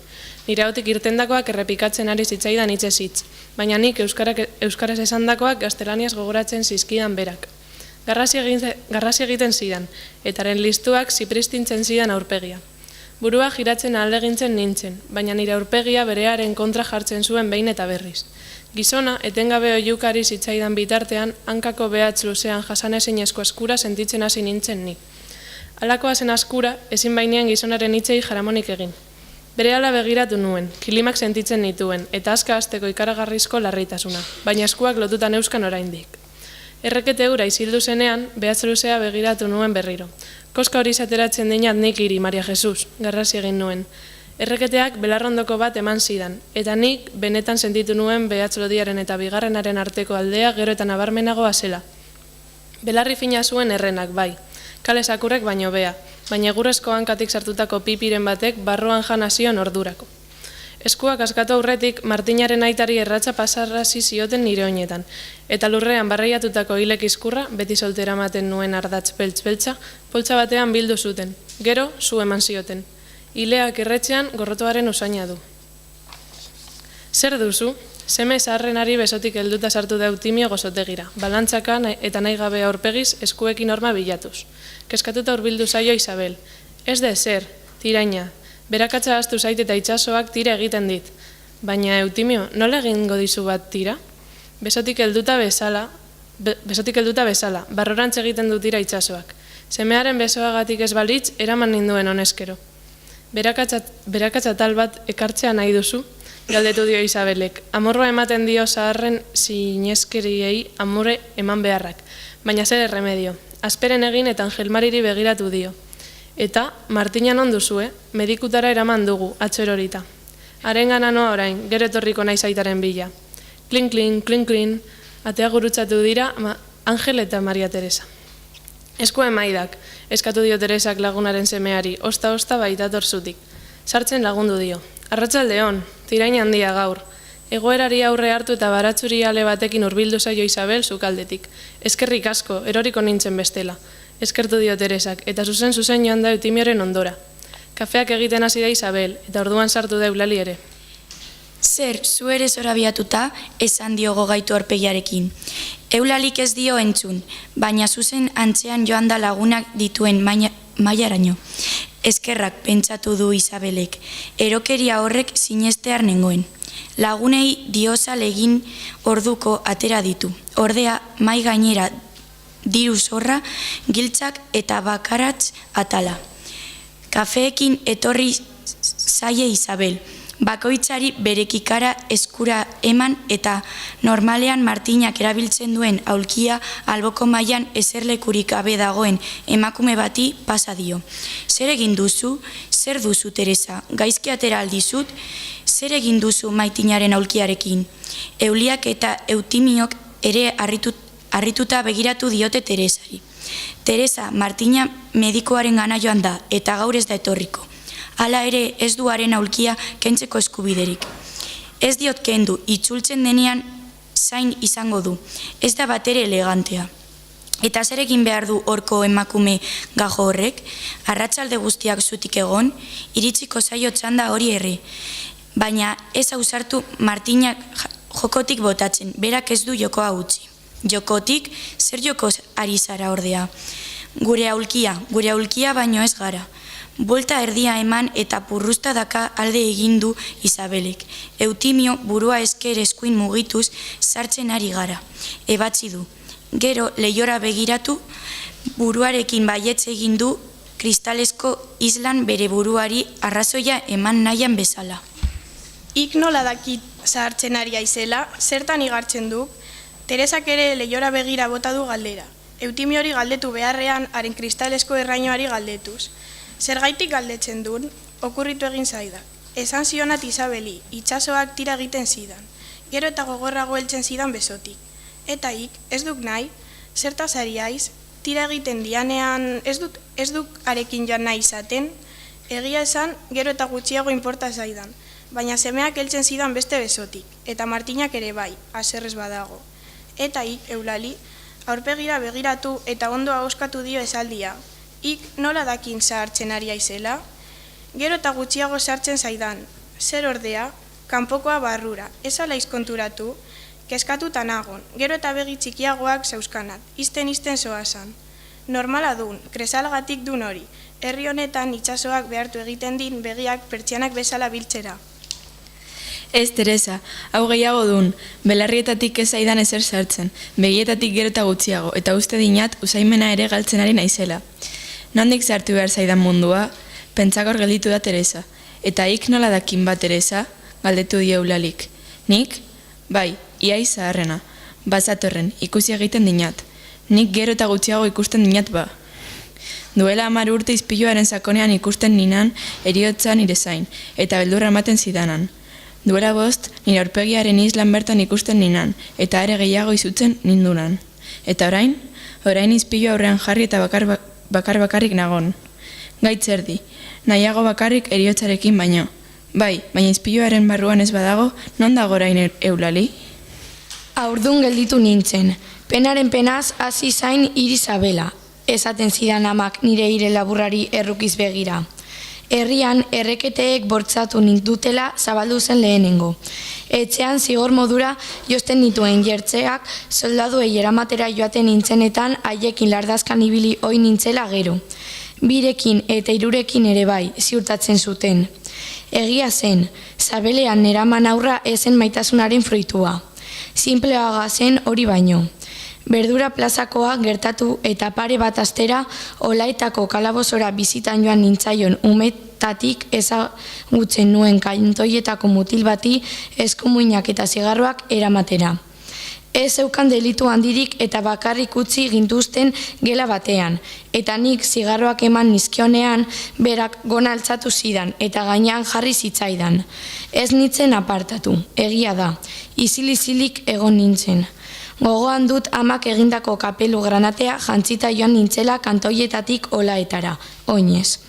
Lotza ematen zidan buru zoila erakusteak, eta amak beti sare batean bilduta eramaten zuen mototza askatu eta bere adatzetik bi hile zerlo ebaki zituen izpiluaren aurrean. Kapeluari josi zizkion hegaletan eta horrela hobeto esan zidan niri buruan ipinita. Mutilark hormaren kontra hartu ninduenean lurrera erori zitzaidan kapelu granatea. Amaren hilea hegaletatik zintzilik, eta buru biluzia agerian nuela jo zidan larrua. Horrek lotzatu egin ninduen pizka bat, baina tira. Bukatu zuenean, zigarro bat piztu zuen, eta beste bat luzatu zidan niri. Elkarrekin erre genuen, eta gero kapelua jantzita kantoietara itzuli nintzen ni. Ez nion inori nire sabelean inguruko azalpenik eman, ez da urdun utzi ninduen mutilari ere, giltzapenik atera zenean. Gogoan dut nire adun galdetu zidala kalean, gurutzatu ginen egun batean, eta zertaz ari haiz erantzun niola, harrituta. Ez da nire gona behin altzatu izanak nire sabelaz galdetzeko eskubidea emango balio ere. Bitzia da, norberaren barruan zerbait hasiz eta hasiz sentitzea. Are gehiago zerbait horrek eskuak eta ahoa eta belarriak izango dituela jakinda eta jakinda halako batean zureen antza duen begietako gora begiratu eta esango dizula, ama. Martina, ordurako, Eutimiori eskutik heldura ibiltzen zen kalean, eta ikusten ninduen bakoitzean burua jaisten zuen, zer, lotza maten aldinat, galdetu nion esku bat zabel guztuan grinenen jarrita. Mesetara zioatela kale nagusian topatu nituen batean. Beste 3 bikoterekin batera zioazen, igandeetako arropak zoinean. Kalean behera binaka-binaka.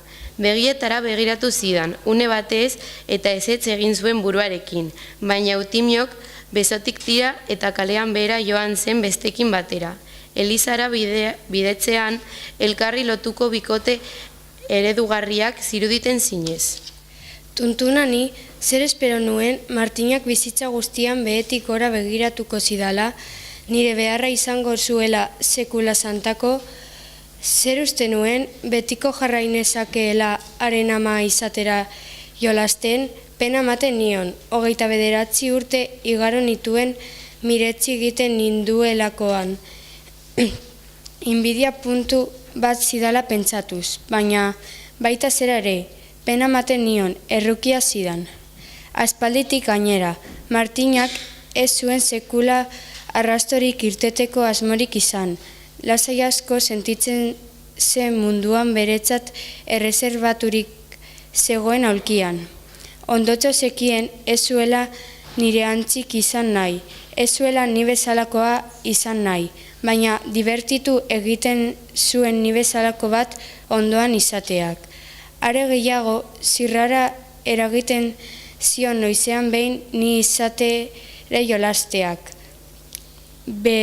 Debekaturiko hitzen bat esateak, mutilen bat zirikatzeak, hile solte utzi eta alkondararen lepoko botoiaren bat askatzeak. Ekilibristarena egiten gustatzen zitzaion, baina trampa egiten zuen, sarea zegoen aldera erortzen zen beti. Batzuetan, iruditzen zitzaidan Martinak, berak sartu zuela ume hura nire tripan. Esan ez bezala, Tori, ni bainoan, zaindu esan beste 3 nire partez, nahi badun, baina ez da erraza ez ezagunak maitatzea. Are gutxiago ez ezagun hori tripan darama zu. Nik ez nekien zabelean neramanari nola hitz egin. Ez nekien zer izen zuen, nor zen, baina banekien maitatu egin behar nuela. Lastanak egin behar nizkiola, eta egunen batean besoetan hartu beharko nuela. Ez dakit gainerako emakumeek nori hitz egiten dioten haurdun daudenean. Esan nahi dut, hitz egiten dioten horri aurpegirik jartzen ote dioten. Susmoa dudan arren emakume haurdunek beren buruei hitz egiten dietela, eta aurra beren buruak maitatzeko aitzakia baino ez dela izaten. Kalean ere ikusten baititut.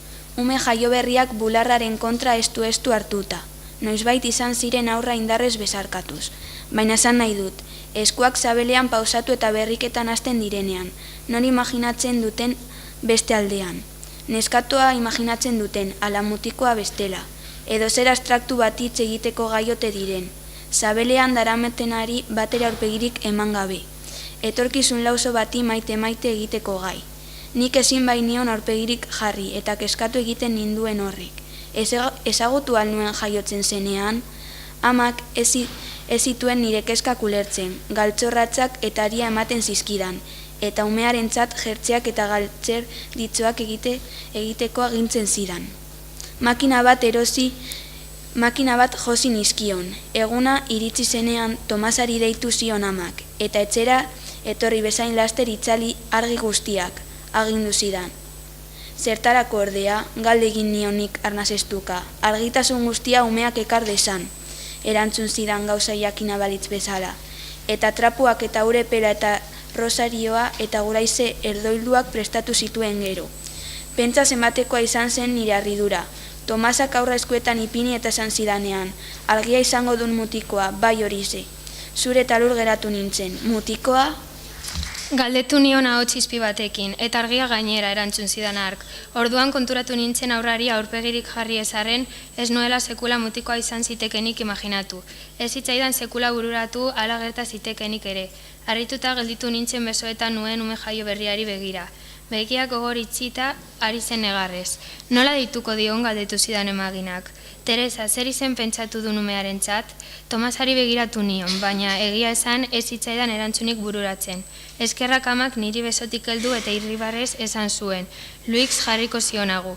Imaginari begiratu eta baietze egin nuen buruarekin. Luis ondo iruditzen zitzaidala. Gizajoa, bizitza laburra izan zuen. 4 urte baino ez, meningitis tuberkulosis idatzi zidan medikuak paperean, baina argiaren argi zil zen. Gizajoa, ala esan zidan maistrak, ume hori ezin zen bizi argiaren argiz. 4 urterekin matematikako taula guztiak sekizkien.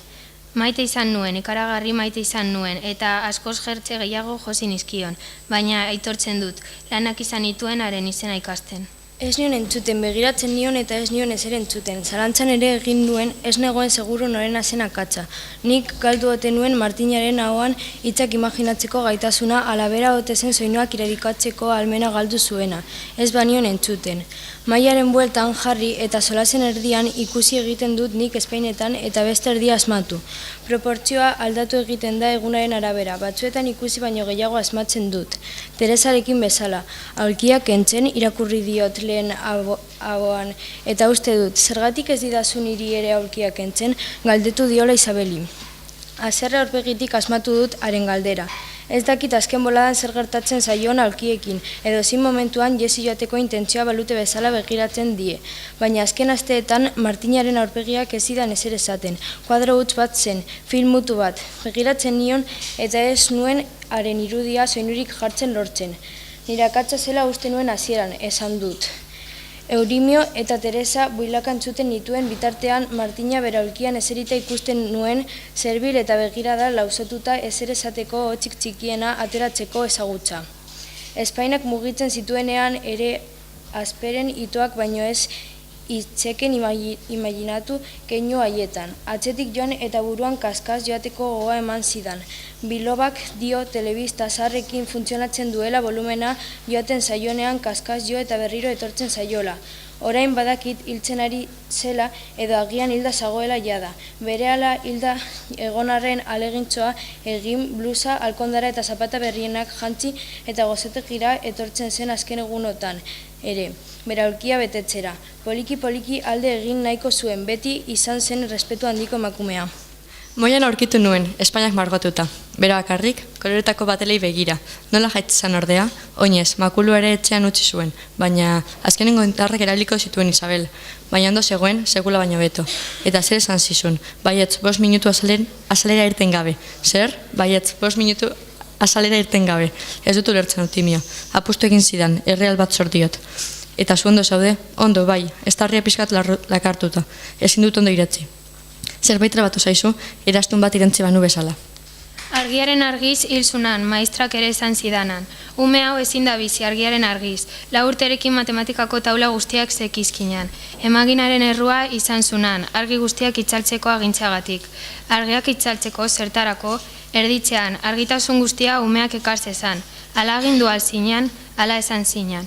Eta argirik gabe nola moztu zuen Silborestea, erdoildutako guraizeekin denoi bezala. Bera izan zunan azkena zertan, Luisen ondoren jaiotako ume guztiek Silbor zurizka diten. Isabelena bezalakoa, Martina, amua irentziuen, Luis izan zunan Tomasa imaginaren azken aurra, urrengo emaginak guraize garbiak erabiltzen zitinan. Zehamu eta seguraize, ez aluen esan jada ez dagoela gurea bezalako Silborrik eta kantoietarren kasta galtzen ari zela, bai hori ze, guraize erdoilduak falta direnetik. Baina arrainak arrain usaina, eta bigarren begininia, Luis hildakoan atera zitzaidanan bestea. Orain 2 aldiz ikusten dinat. Baita zera ere, begian aur bat duenak 2 aldiz ikusten din.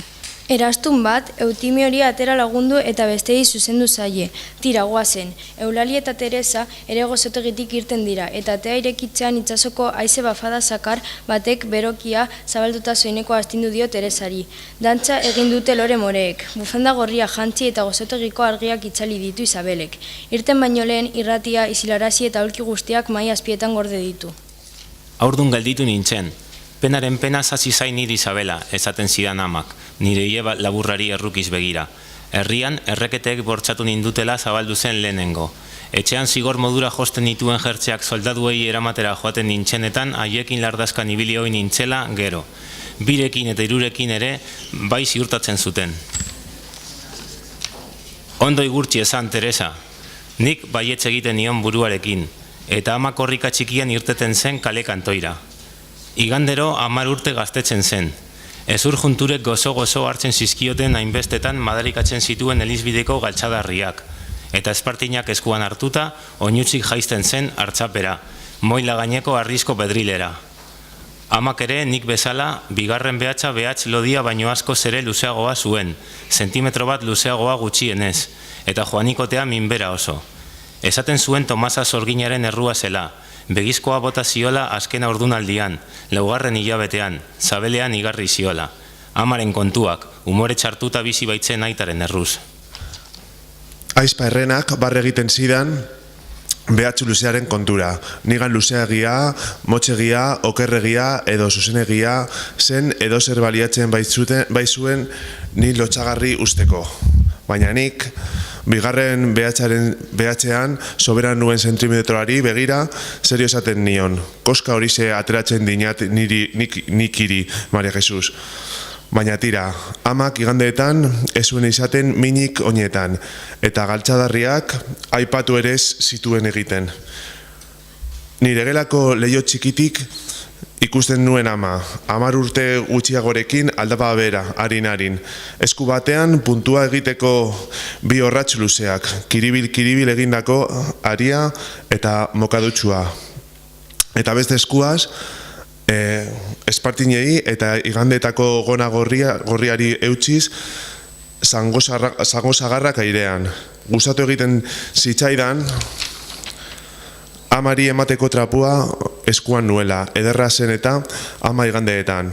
Egia esan, begiratzea gustatu izan zait beti, amari eta mugitzen den guztiari, txiki-txikitatik. Artean, eskerreko begian, bigarren begininia atera aurretik ere bai. Baina Maria Jesus, bere honetik ateratzen zuen horrek. Teresa, utxiko alditun sokomirak eta etorrikoa ala lanera? Beti etxeko txikia izango aizelakoan ala? Mugitu adi, txatxu hori.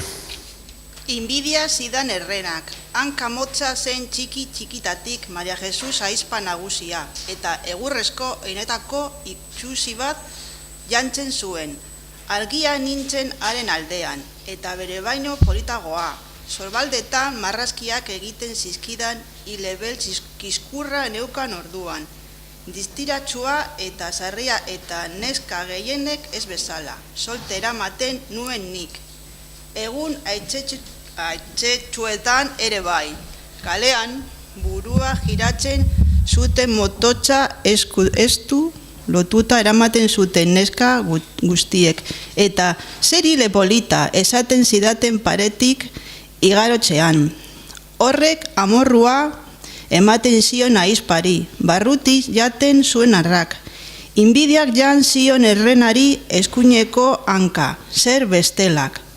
Oineko atxamar luzea jokatuto nuke errenak ez duela damu izpirik, sentitu berdura plazakoa gertatu zenean. Infernuko txerrena baino okerragoa zen eta ura. Amaren aurrean bakarrik deitzen nion Maria Jesus. Bestela errena zen niretzat, errena bakarrik.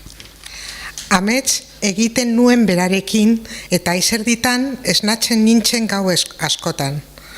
Okerrena da, logela berean lo egiten genuela, aitaren logela utxik egonarren sakatua zelako eta esnatutakoan beldurrez, jarraitzen nuela aizpari begira. Mesanotxeko arrazoria hartu eta burkoaren aizpian gordetzen nuen alakoetan. Amaiz gaztoan amak prestatuko opila, apaizari eramateran indoala, atxetik oio egin zidan errenak. Orain eren, abil koipea ematen. Ikusiko dun harrapatzen haut tximak errotik aterako dizkinak. Eta korrika hasi zen. Kankan, kankan, kankan. Ni sartxera begiratu nuen, baina han ez zegoen inor. Errenaren egurrezko oinetarakoaren hotza bakarrik entzuten zen.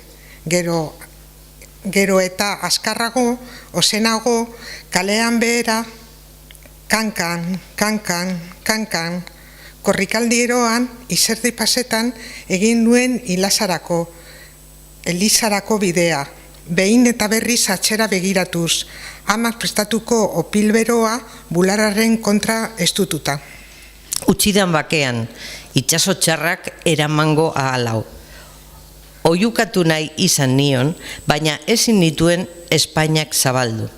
Edo, zabalduz gero, ezin nuen ahotsik atera eta entzuten zenotz bakarra, errenaren egurrezko pausoa zen, kankan, kankan. Asperenka iritsi nintzen abadetxera, pizka bat lasaiago. Errenotza izildu baitzen ordurako. Ingurura begiratu eta errena ez zegoen han, kaleak utzik zeuden eta izilik berriro. Asperen egin nuen, gainean gurutze, santua zizelatuta zuen aldabari 3 kolpe eman nizkion amak esan bezala eta zain geratu nintzen. Opila eskuan, ateak, kirrinka, egin zun eta ireki zen poliki-poliki. Baina atea zabaltzean, apaiza ez, errena zegoen barruan nire aurretik irritsita. Igandeetan ere, kankan, kankan, etortzen zen errena. Ni leio ertzetik apartatzera. Nola ikusiko nuen, berak ikusten ez zuenik.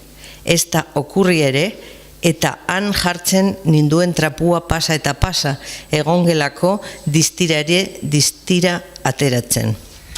Aita etortzen denerako, ebakitzen zuen Sakar. Aita ez da etorriko, esaten nio nik otzartean, nik neuk ere zentzuteko moduan kasik. Baina errenak belarri fina zuen, kale sakurrek baino hobea, eta buelta erdia emanda hile mototzetik heldu eta esaten zidan.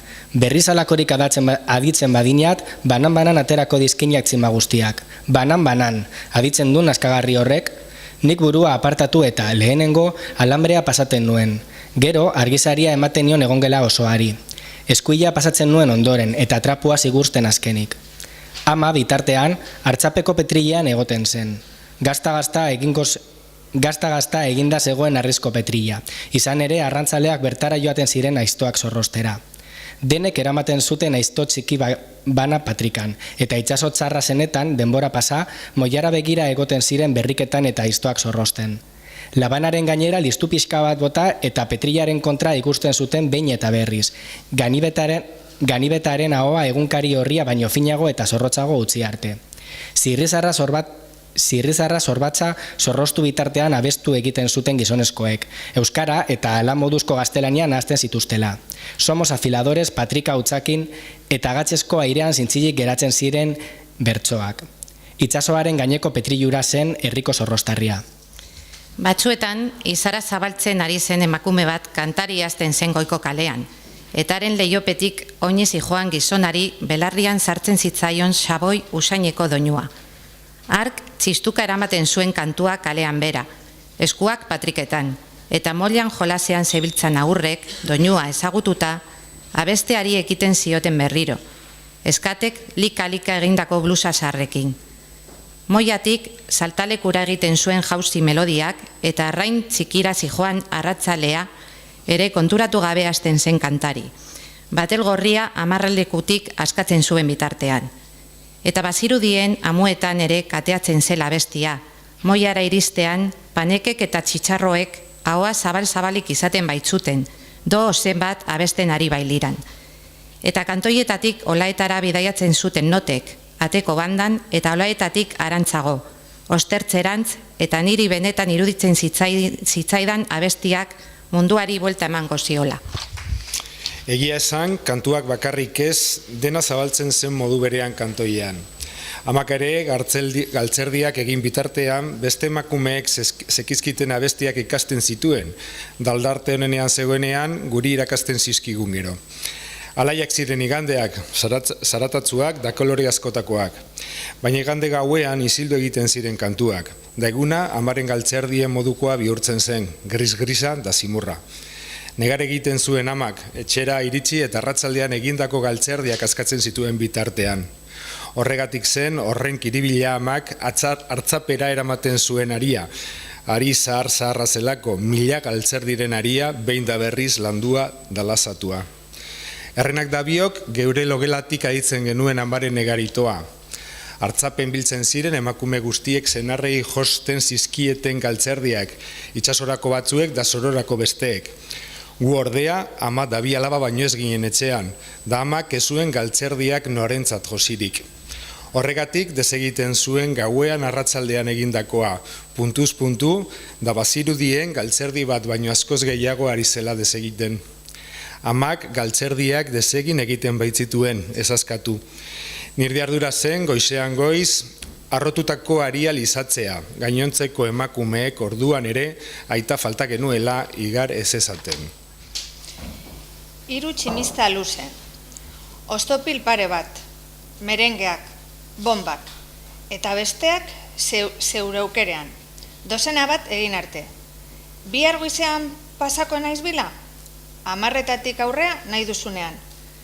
Klin, klin, klin, eginez ireki eta itxi da gozotegiko atea, eta haize bolada bat sartu du barrura. Zaharretako batzuek kamamila mailan utzi eta goraino itxi dute berokia. Halako tramankuluak modan jarri ziren garaian erosi zuen Isabelek kanaberazko zintxilikari hori Madrilgo rastroan. Eta geroiztik klin, klin, klin, egiten du gozotegiko atea zabaltzen den bakoitzean. Kanaberazko txintxilikario zaratatxoagatik ez balitz lepoa erabat gogortua izango lukete zahar guztiek. Ari eskerrak burua aterantz giratzen dute soinua entzun orduko. Denat giratzen dira bat izan ezik.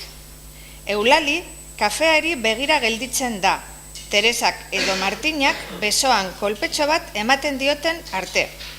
Teresa eta Martina dira Eulaliren belarriak. Atera begira gelditu da Martina. Nor zen neska hori? Ibilera ezinan urrutikoa. Bai, baina lepoa ezinak gu bezala okertzen. Gut bezala, eskuinera eta gora. Zain egoteagatik du nori, zer? Zain egoteagatik okertzen du lepoa, eskuinetara eta gora. Itsasora begiratzeagatik. Ni ez nagon zain, zarregia naun zain egoteko. Deno gauden esperoan. Norantz begira egiten duen lo? Paretari begira, txikitatik. Eta zergaitik dela uste duen? Ez ekinat, babesa ematen zidan. Ez ba, han zegoen itsasoa. Isabelen lepoa, nora begira dago? Ez ekinak, aurrera, esango niken eta pizka bat behera. Lehorrekoa dun eta barru aldekoa. Lepoan nabari zaion, Isabel, zure herritik itsasoa ikusten alda? Badakizue eta Nafarra naizela.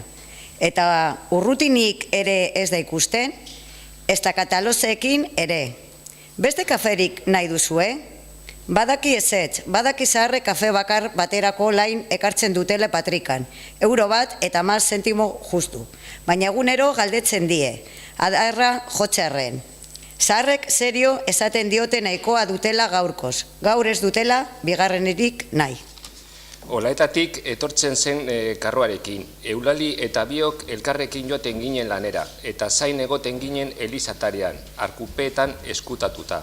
Igandetan ere fabrikara joaten baikinen gu, antxolanera. Antxoa gaizetzeaz gain, arrain txerrak ere egiten genituen, eta atunari baino Maria eman ere bai. Luzeak ziren uda egunak gure ume garaian. Goizeko 5etan jakitzen ginen askotan azpizarrak garbitzeko, balde handietan beratzen utxita. Gero, 5:30 inguruan ondartxara jaisten ginen baino hartzera. 15 neska elkartzen ginen goizero ondartxan. Baino jantxuraik ez genuen izaten, eta soinekoa izter artean kate horratz batekin lortzen genuen gure neska lotxarik ez dakit noren begietatik estartzeko. Gutako inork ezekin igerian, ez iguten erakusten, esaten baitzen igerian zekiena lehenengo eramaten zuela itsasoak, txurreroak ere ezekien eta eskerrak. Olaetatik kantoireterako bidea arriskutsua baitzen oso, itsaso zakarra zegoen eran. Olatuak goiko kaminoraino iristen ziren orain bai, orain ez, eta azpian harrapatzen zutena. Itsasoaren zabalera eramaten zuten betikara bakarrean. Olatuek itsasoaren eskuak ziruditen halako egunetan. Lehorretik zer eramango, baina sortedun gizon zen txurreroa, eta sortedun karroa txurreroren karroa, hala esaten zuen berak. Urteak zeramatzan igandero kantoietara etortzen. Eta milaka aldiz lehertu omen zitzaion, olatu erraldoi bat 2 metro aurrerago. 2 metro atzerago ere bai, baina gainean sekula ez, olatuek ez zioten sekula tximarik ukitu. Tanta txikiena ere ez arropetan, lehor iristen zen beti, iritsi. Kantoietara zatu bezain pronto, karroa herriko plazan jarri eta zigarroa ateratzen zuen alkandora marratuaren patrikatik, eta gu kontatzen hasten ginen. Eulalik 10 arte, eta nik 10etik gora, 20 arte. 20 arte kontatzen bainekien nik, eta Eulalik, 2 urte gazteago zenez, 10 arte baino ez, baina ederki moldatzen ginen. 20ra iristean 20 esaten genuen, eta berriz hasten ginen. Berriz 20ra iristean 20 esan, eta atzera huelta. 20 infinitua zen, gure numeroak hor bukatzen ziren. 20 zen Eulaliren aitaren itsasotik itzultzeko behar izaten zuen denbora. Eta 20 atun ekartzen zituen Santa Clara itsasontziak. Eta ondartzak 20 ondar ale zituen.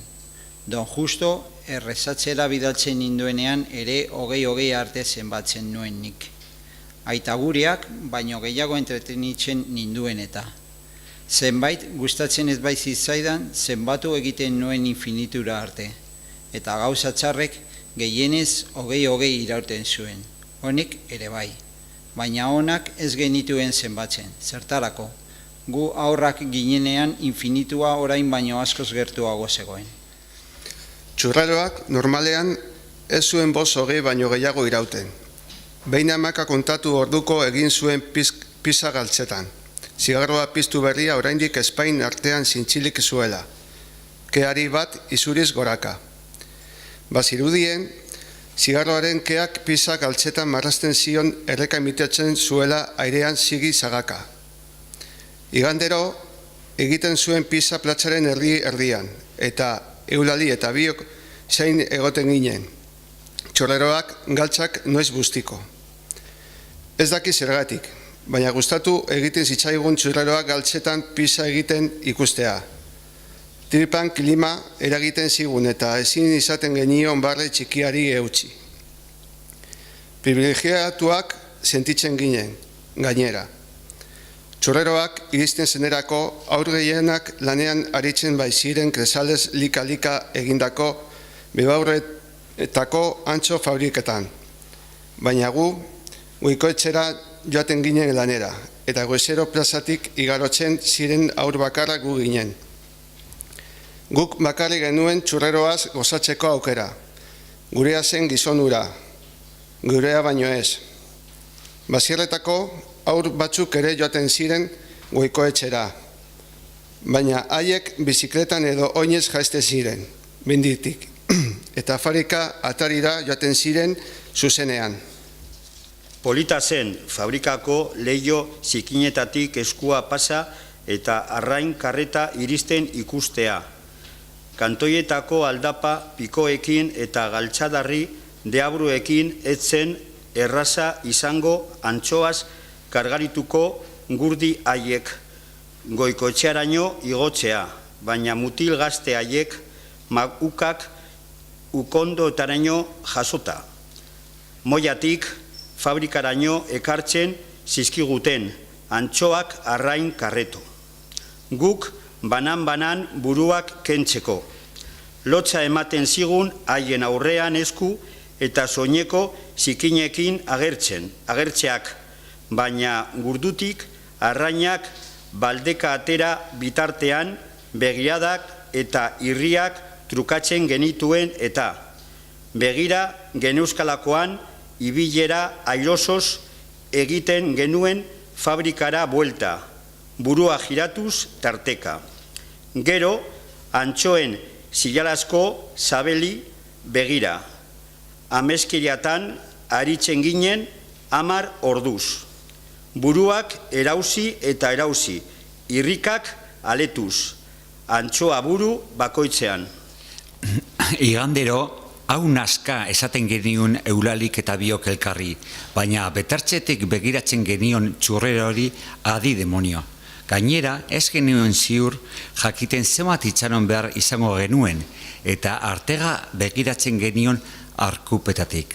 Behin, oroitzen dut egin ezak ba, esan niola lusatzen ari zela ikusita. Iez egin zidan Espain ertzetatik. Hasi dun esaten genuen biok batera galtzetan behera arrasto iluna ikustean. Eta batzuetan, bazetorren ere bai, txurreroa belaunekin mugimendu etenak egiten hasia zela ikusita. Dantza moduko bat zen, Increzendo zijoan sinfonia baten koreografia.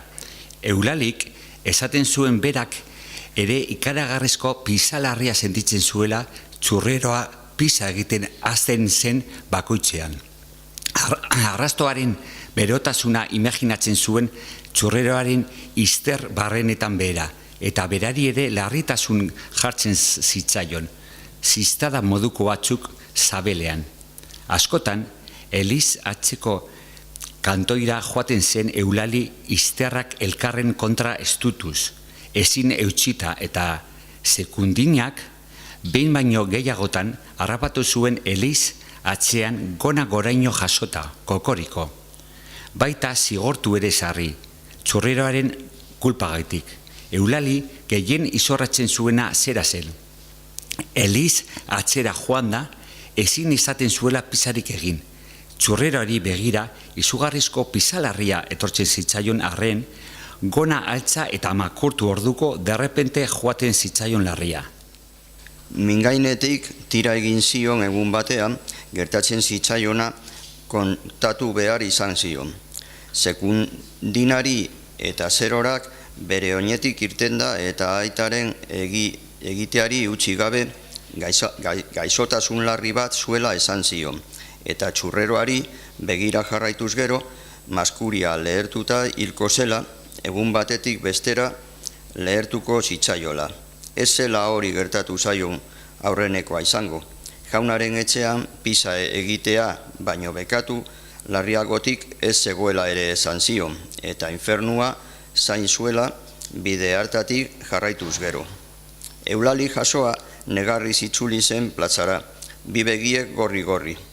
Eskataz beteriko laneko blusa urdinaren malkuarekin lehortu nizkion malkoak, eta zerorari kasurik ez egiteko esan nion. Kontu haiek ez ni berriketa utza zirela. Jaunak pisa non egiten din bestela?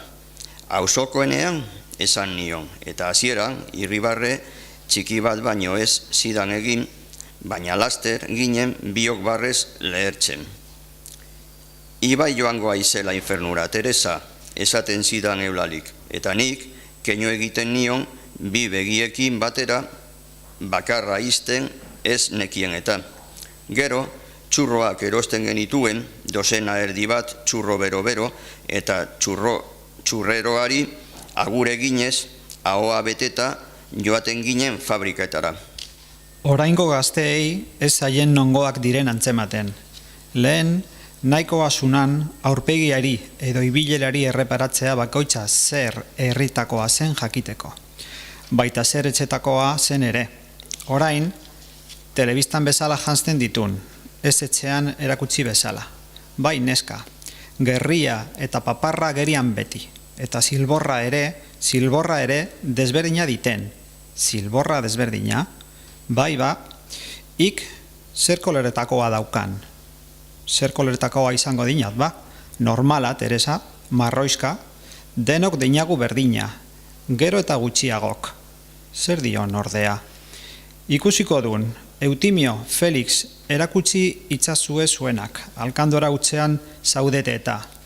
Zer dute, ba? Igualak, marroizkak, guk bezala.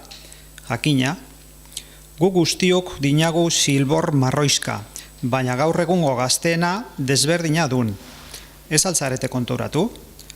Azalaren kolore berekoa diten, zurizka.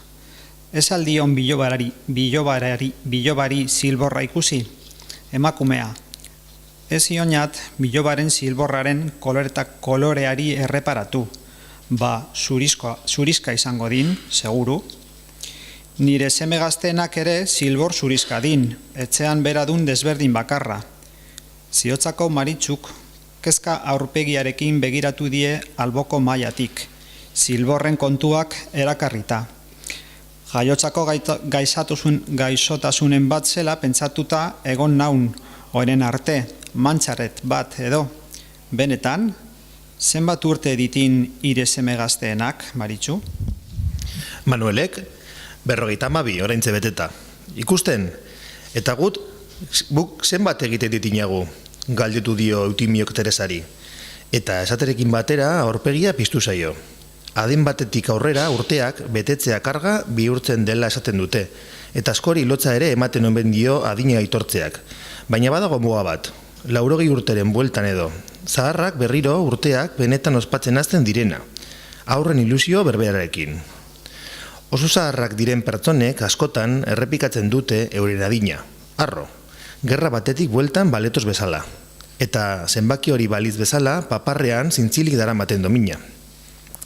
Eskuko atzetan kabituz gero, atxamarrak aterako lituzkete etengabe. Aurre bezala, zenbat urte dauzkaten esateko. Guk, nondu papera? Teresak kuaderno horri zimurtu bat atera du jakaren eskuineko patrikatik. Gozotegian egoten direnen izenak irakur daitezkez taldeka zailkatuta.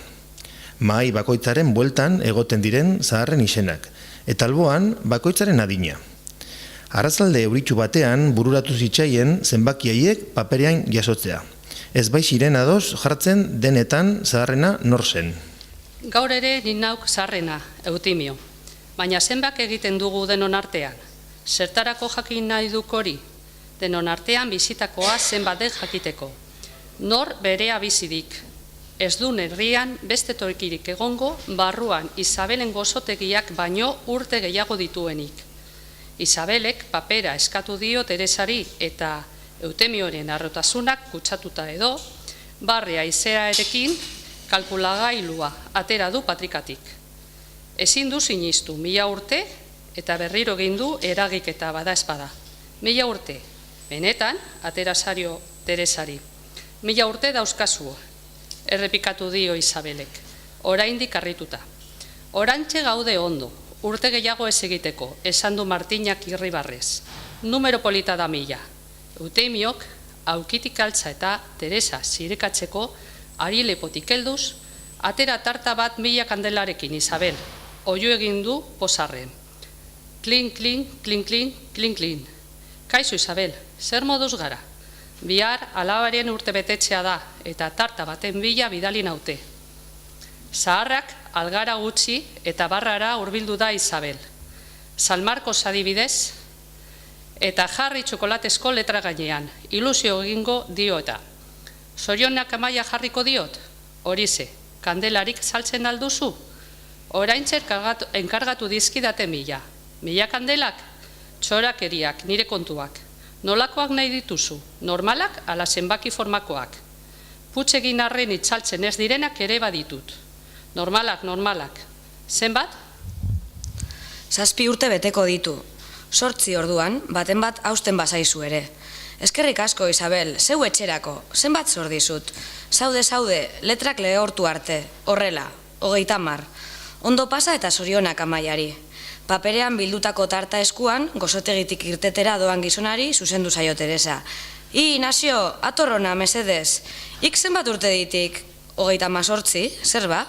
Silborra erakutsiko aldiguk? Silborra erakutsi? Emakumea izea da bilala. Bai, egotik jotzen dik, baina erakutsi ezak. Zer koloretakoa duan ikusi nahi diagu. Zer koloretakoa izango dut ba, normala, eta alkandora altzatu du libre duen eskuarekin, lotxatuta. Jesus, ama, ikusten, honek ere desberdina din? Zer du ba, nire silborrak zuek horrela astoratzeko? Hori ez dela kantoietako silborra. Baina segi etxera lasai, berandutu egingo zaiketa. Arrituta, Isabeli begira, ireki du Inazio gozotegiko atea. Klin, klin, klin, klin, klin, klin. Kontu argi zegon, kantoieta arronkasta galtzen ari dun. 60 urte, ingurutik, beherako guztiek kanpotarren silborra diten. Isabelena bezalakoa. Ez da Isabel? Ikere, silbor zurizka izango dun, lehorrekoa izeta.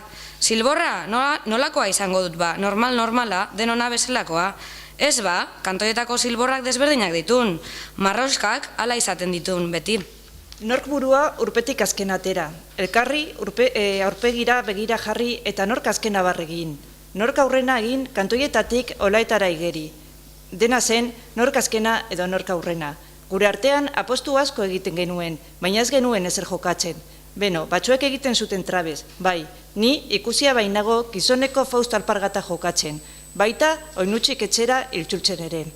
Niri, dendan saldu ezin ziren umeldutako garbantxoaleekin trabez egiten baino ez idan usten aitak.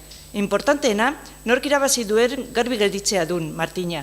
Igual, zion dirua, arropak edo garbantxoalea jokatu. Orea dun kontua, Martina, orea.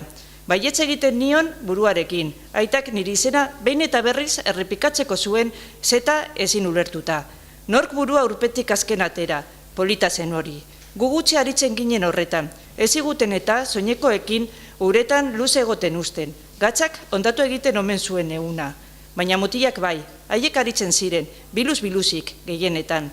Eta baziren batzuk urazpian ia lehorrean, baino denbora gehiago ematen zutenak. Algara galantak egiten genituen. Noiz edo noiz, kantoietara kanpotarren bat etortzen zenean.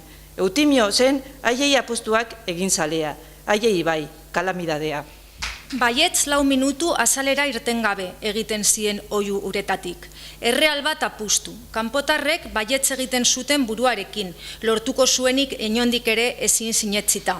Baina Eutimiok 4 minutu eta segundo batera ateratzen zuen burua ur gainera. Ez lehenago, ez beranduago, eta eskua lusatuta, oraindik uretati atera gabe, zegokiona eskatzen zion apustua onartu zionari. Erreala hartu baino lehen ordea, baietz 6 minutu azalera gabe, esaten zionarre kanpotar harrituari. Bi erreal edo batere ez. Barre egiten zuen errealaren jabeak eta burua giratzen ezker eskuin gaztetxoak lainestuta burua galdi zuelakoan. Baina baita zera ere, 6 minutu eta segundu bat doidoi igar orduko arnaz hartzen zuen Eutimiok eta eskua lusatzen zuen berriz. Kanpotarrak ahosa balik begiratzen zion mutilari, arnaz faltan bietatik nor zegoen duda egiteko moduan. Nola aginduko hori galdetzen zioten beti? Baietz 8 minutu, izaten zen erantzuna.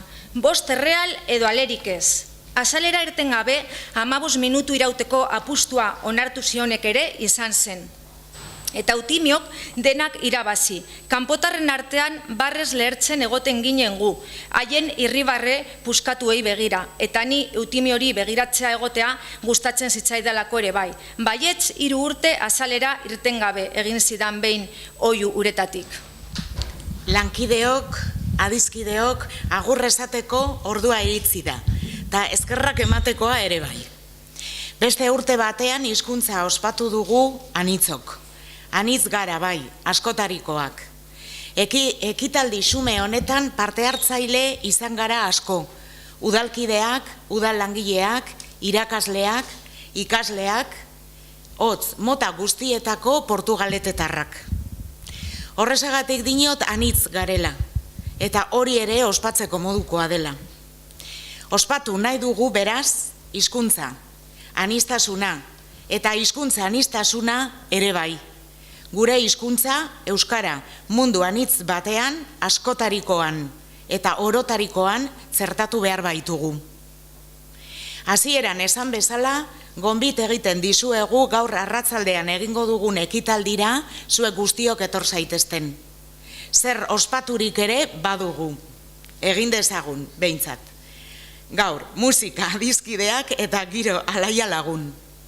Eta besterik gabe, mila esker berriro beste urte batean gurekin batera Euskararen nazioarteko eguna ospatzeagatik. Eta hurrengora arte, adiorik ez.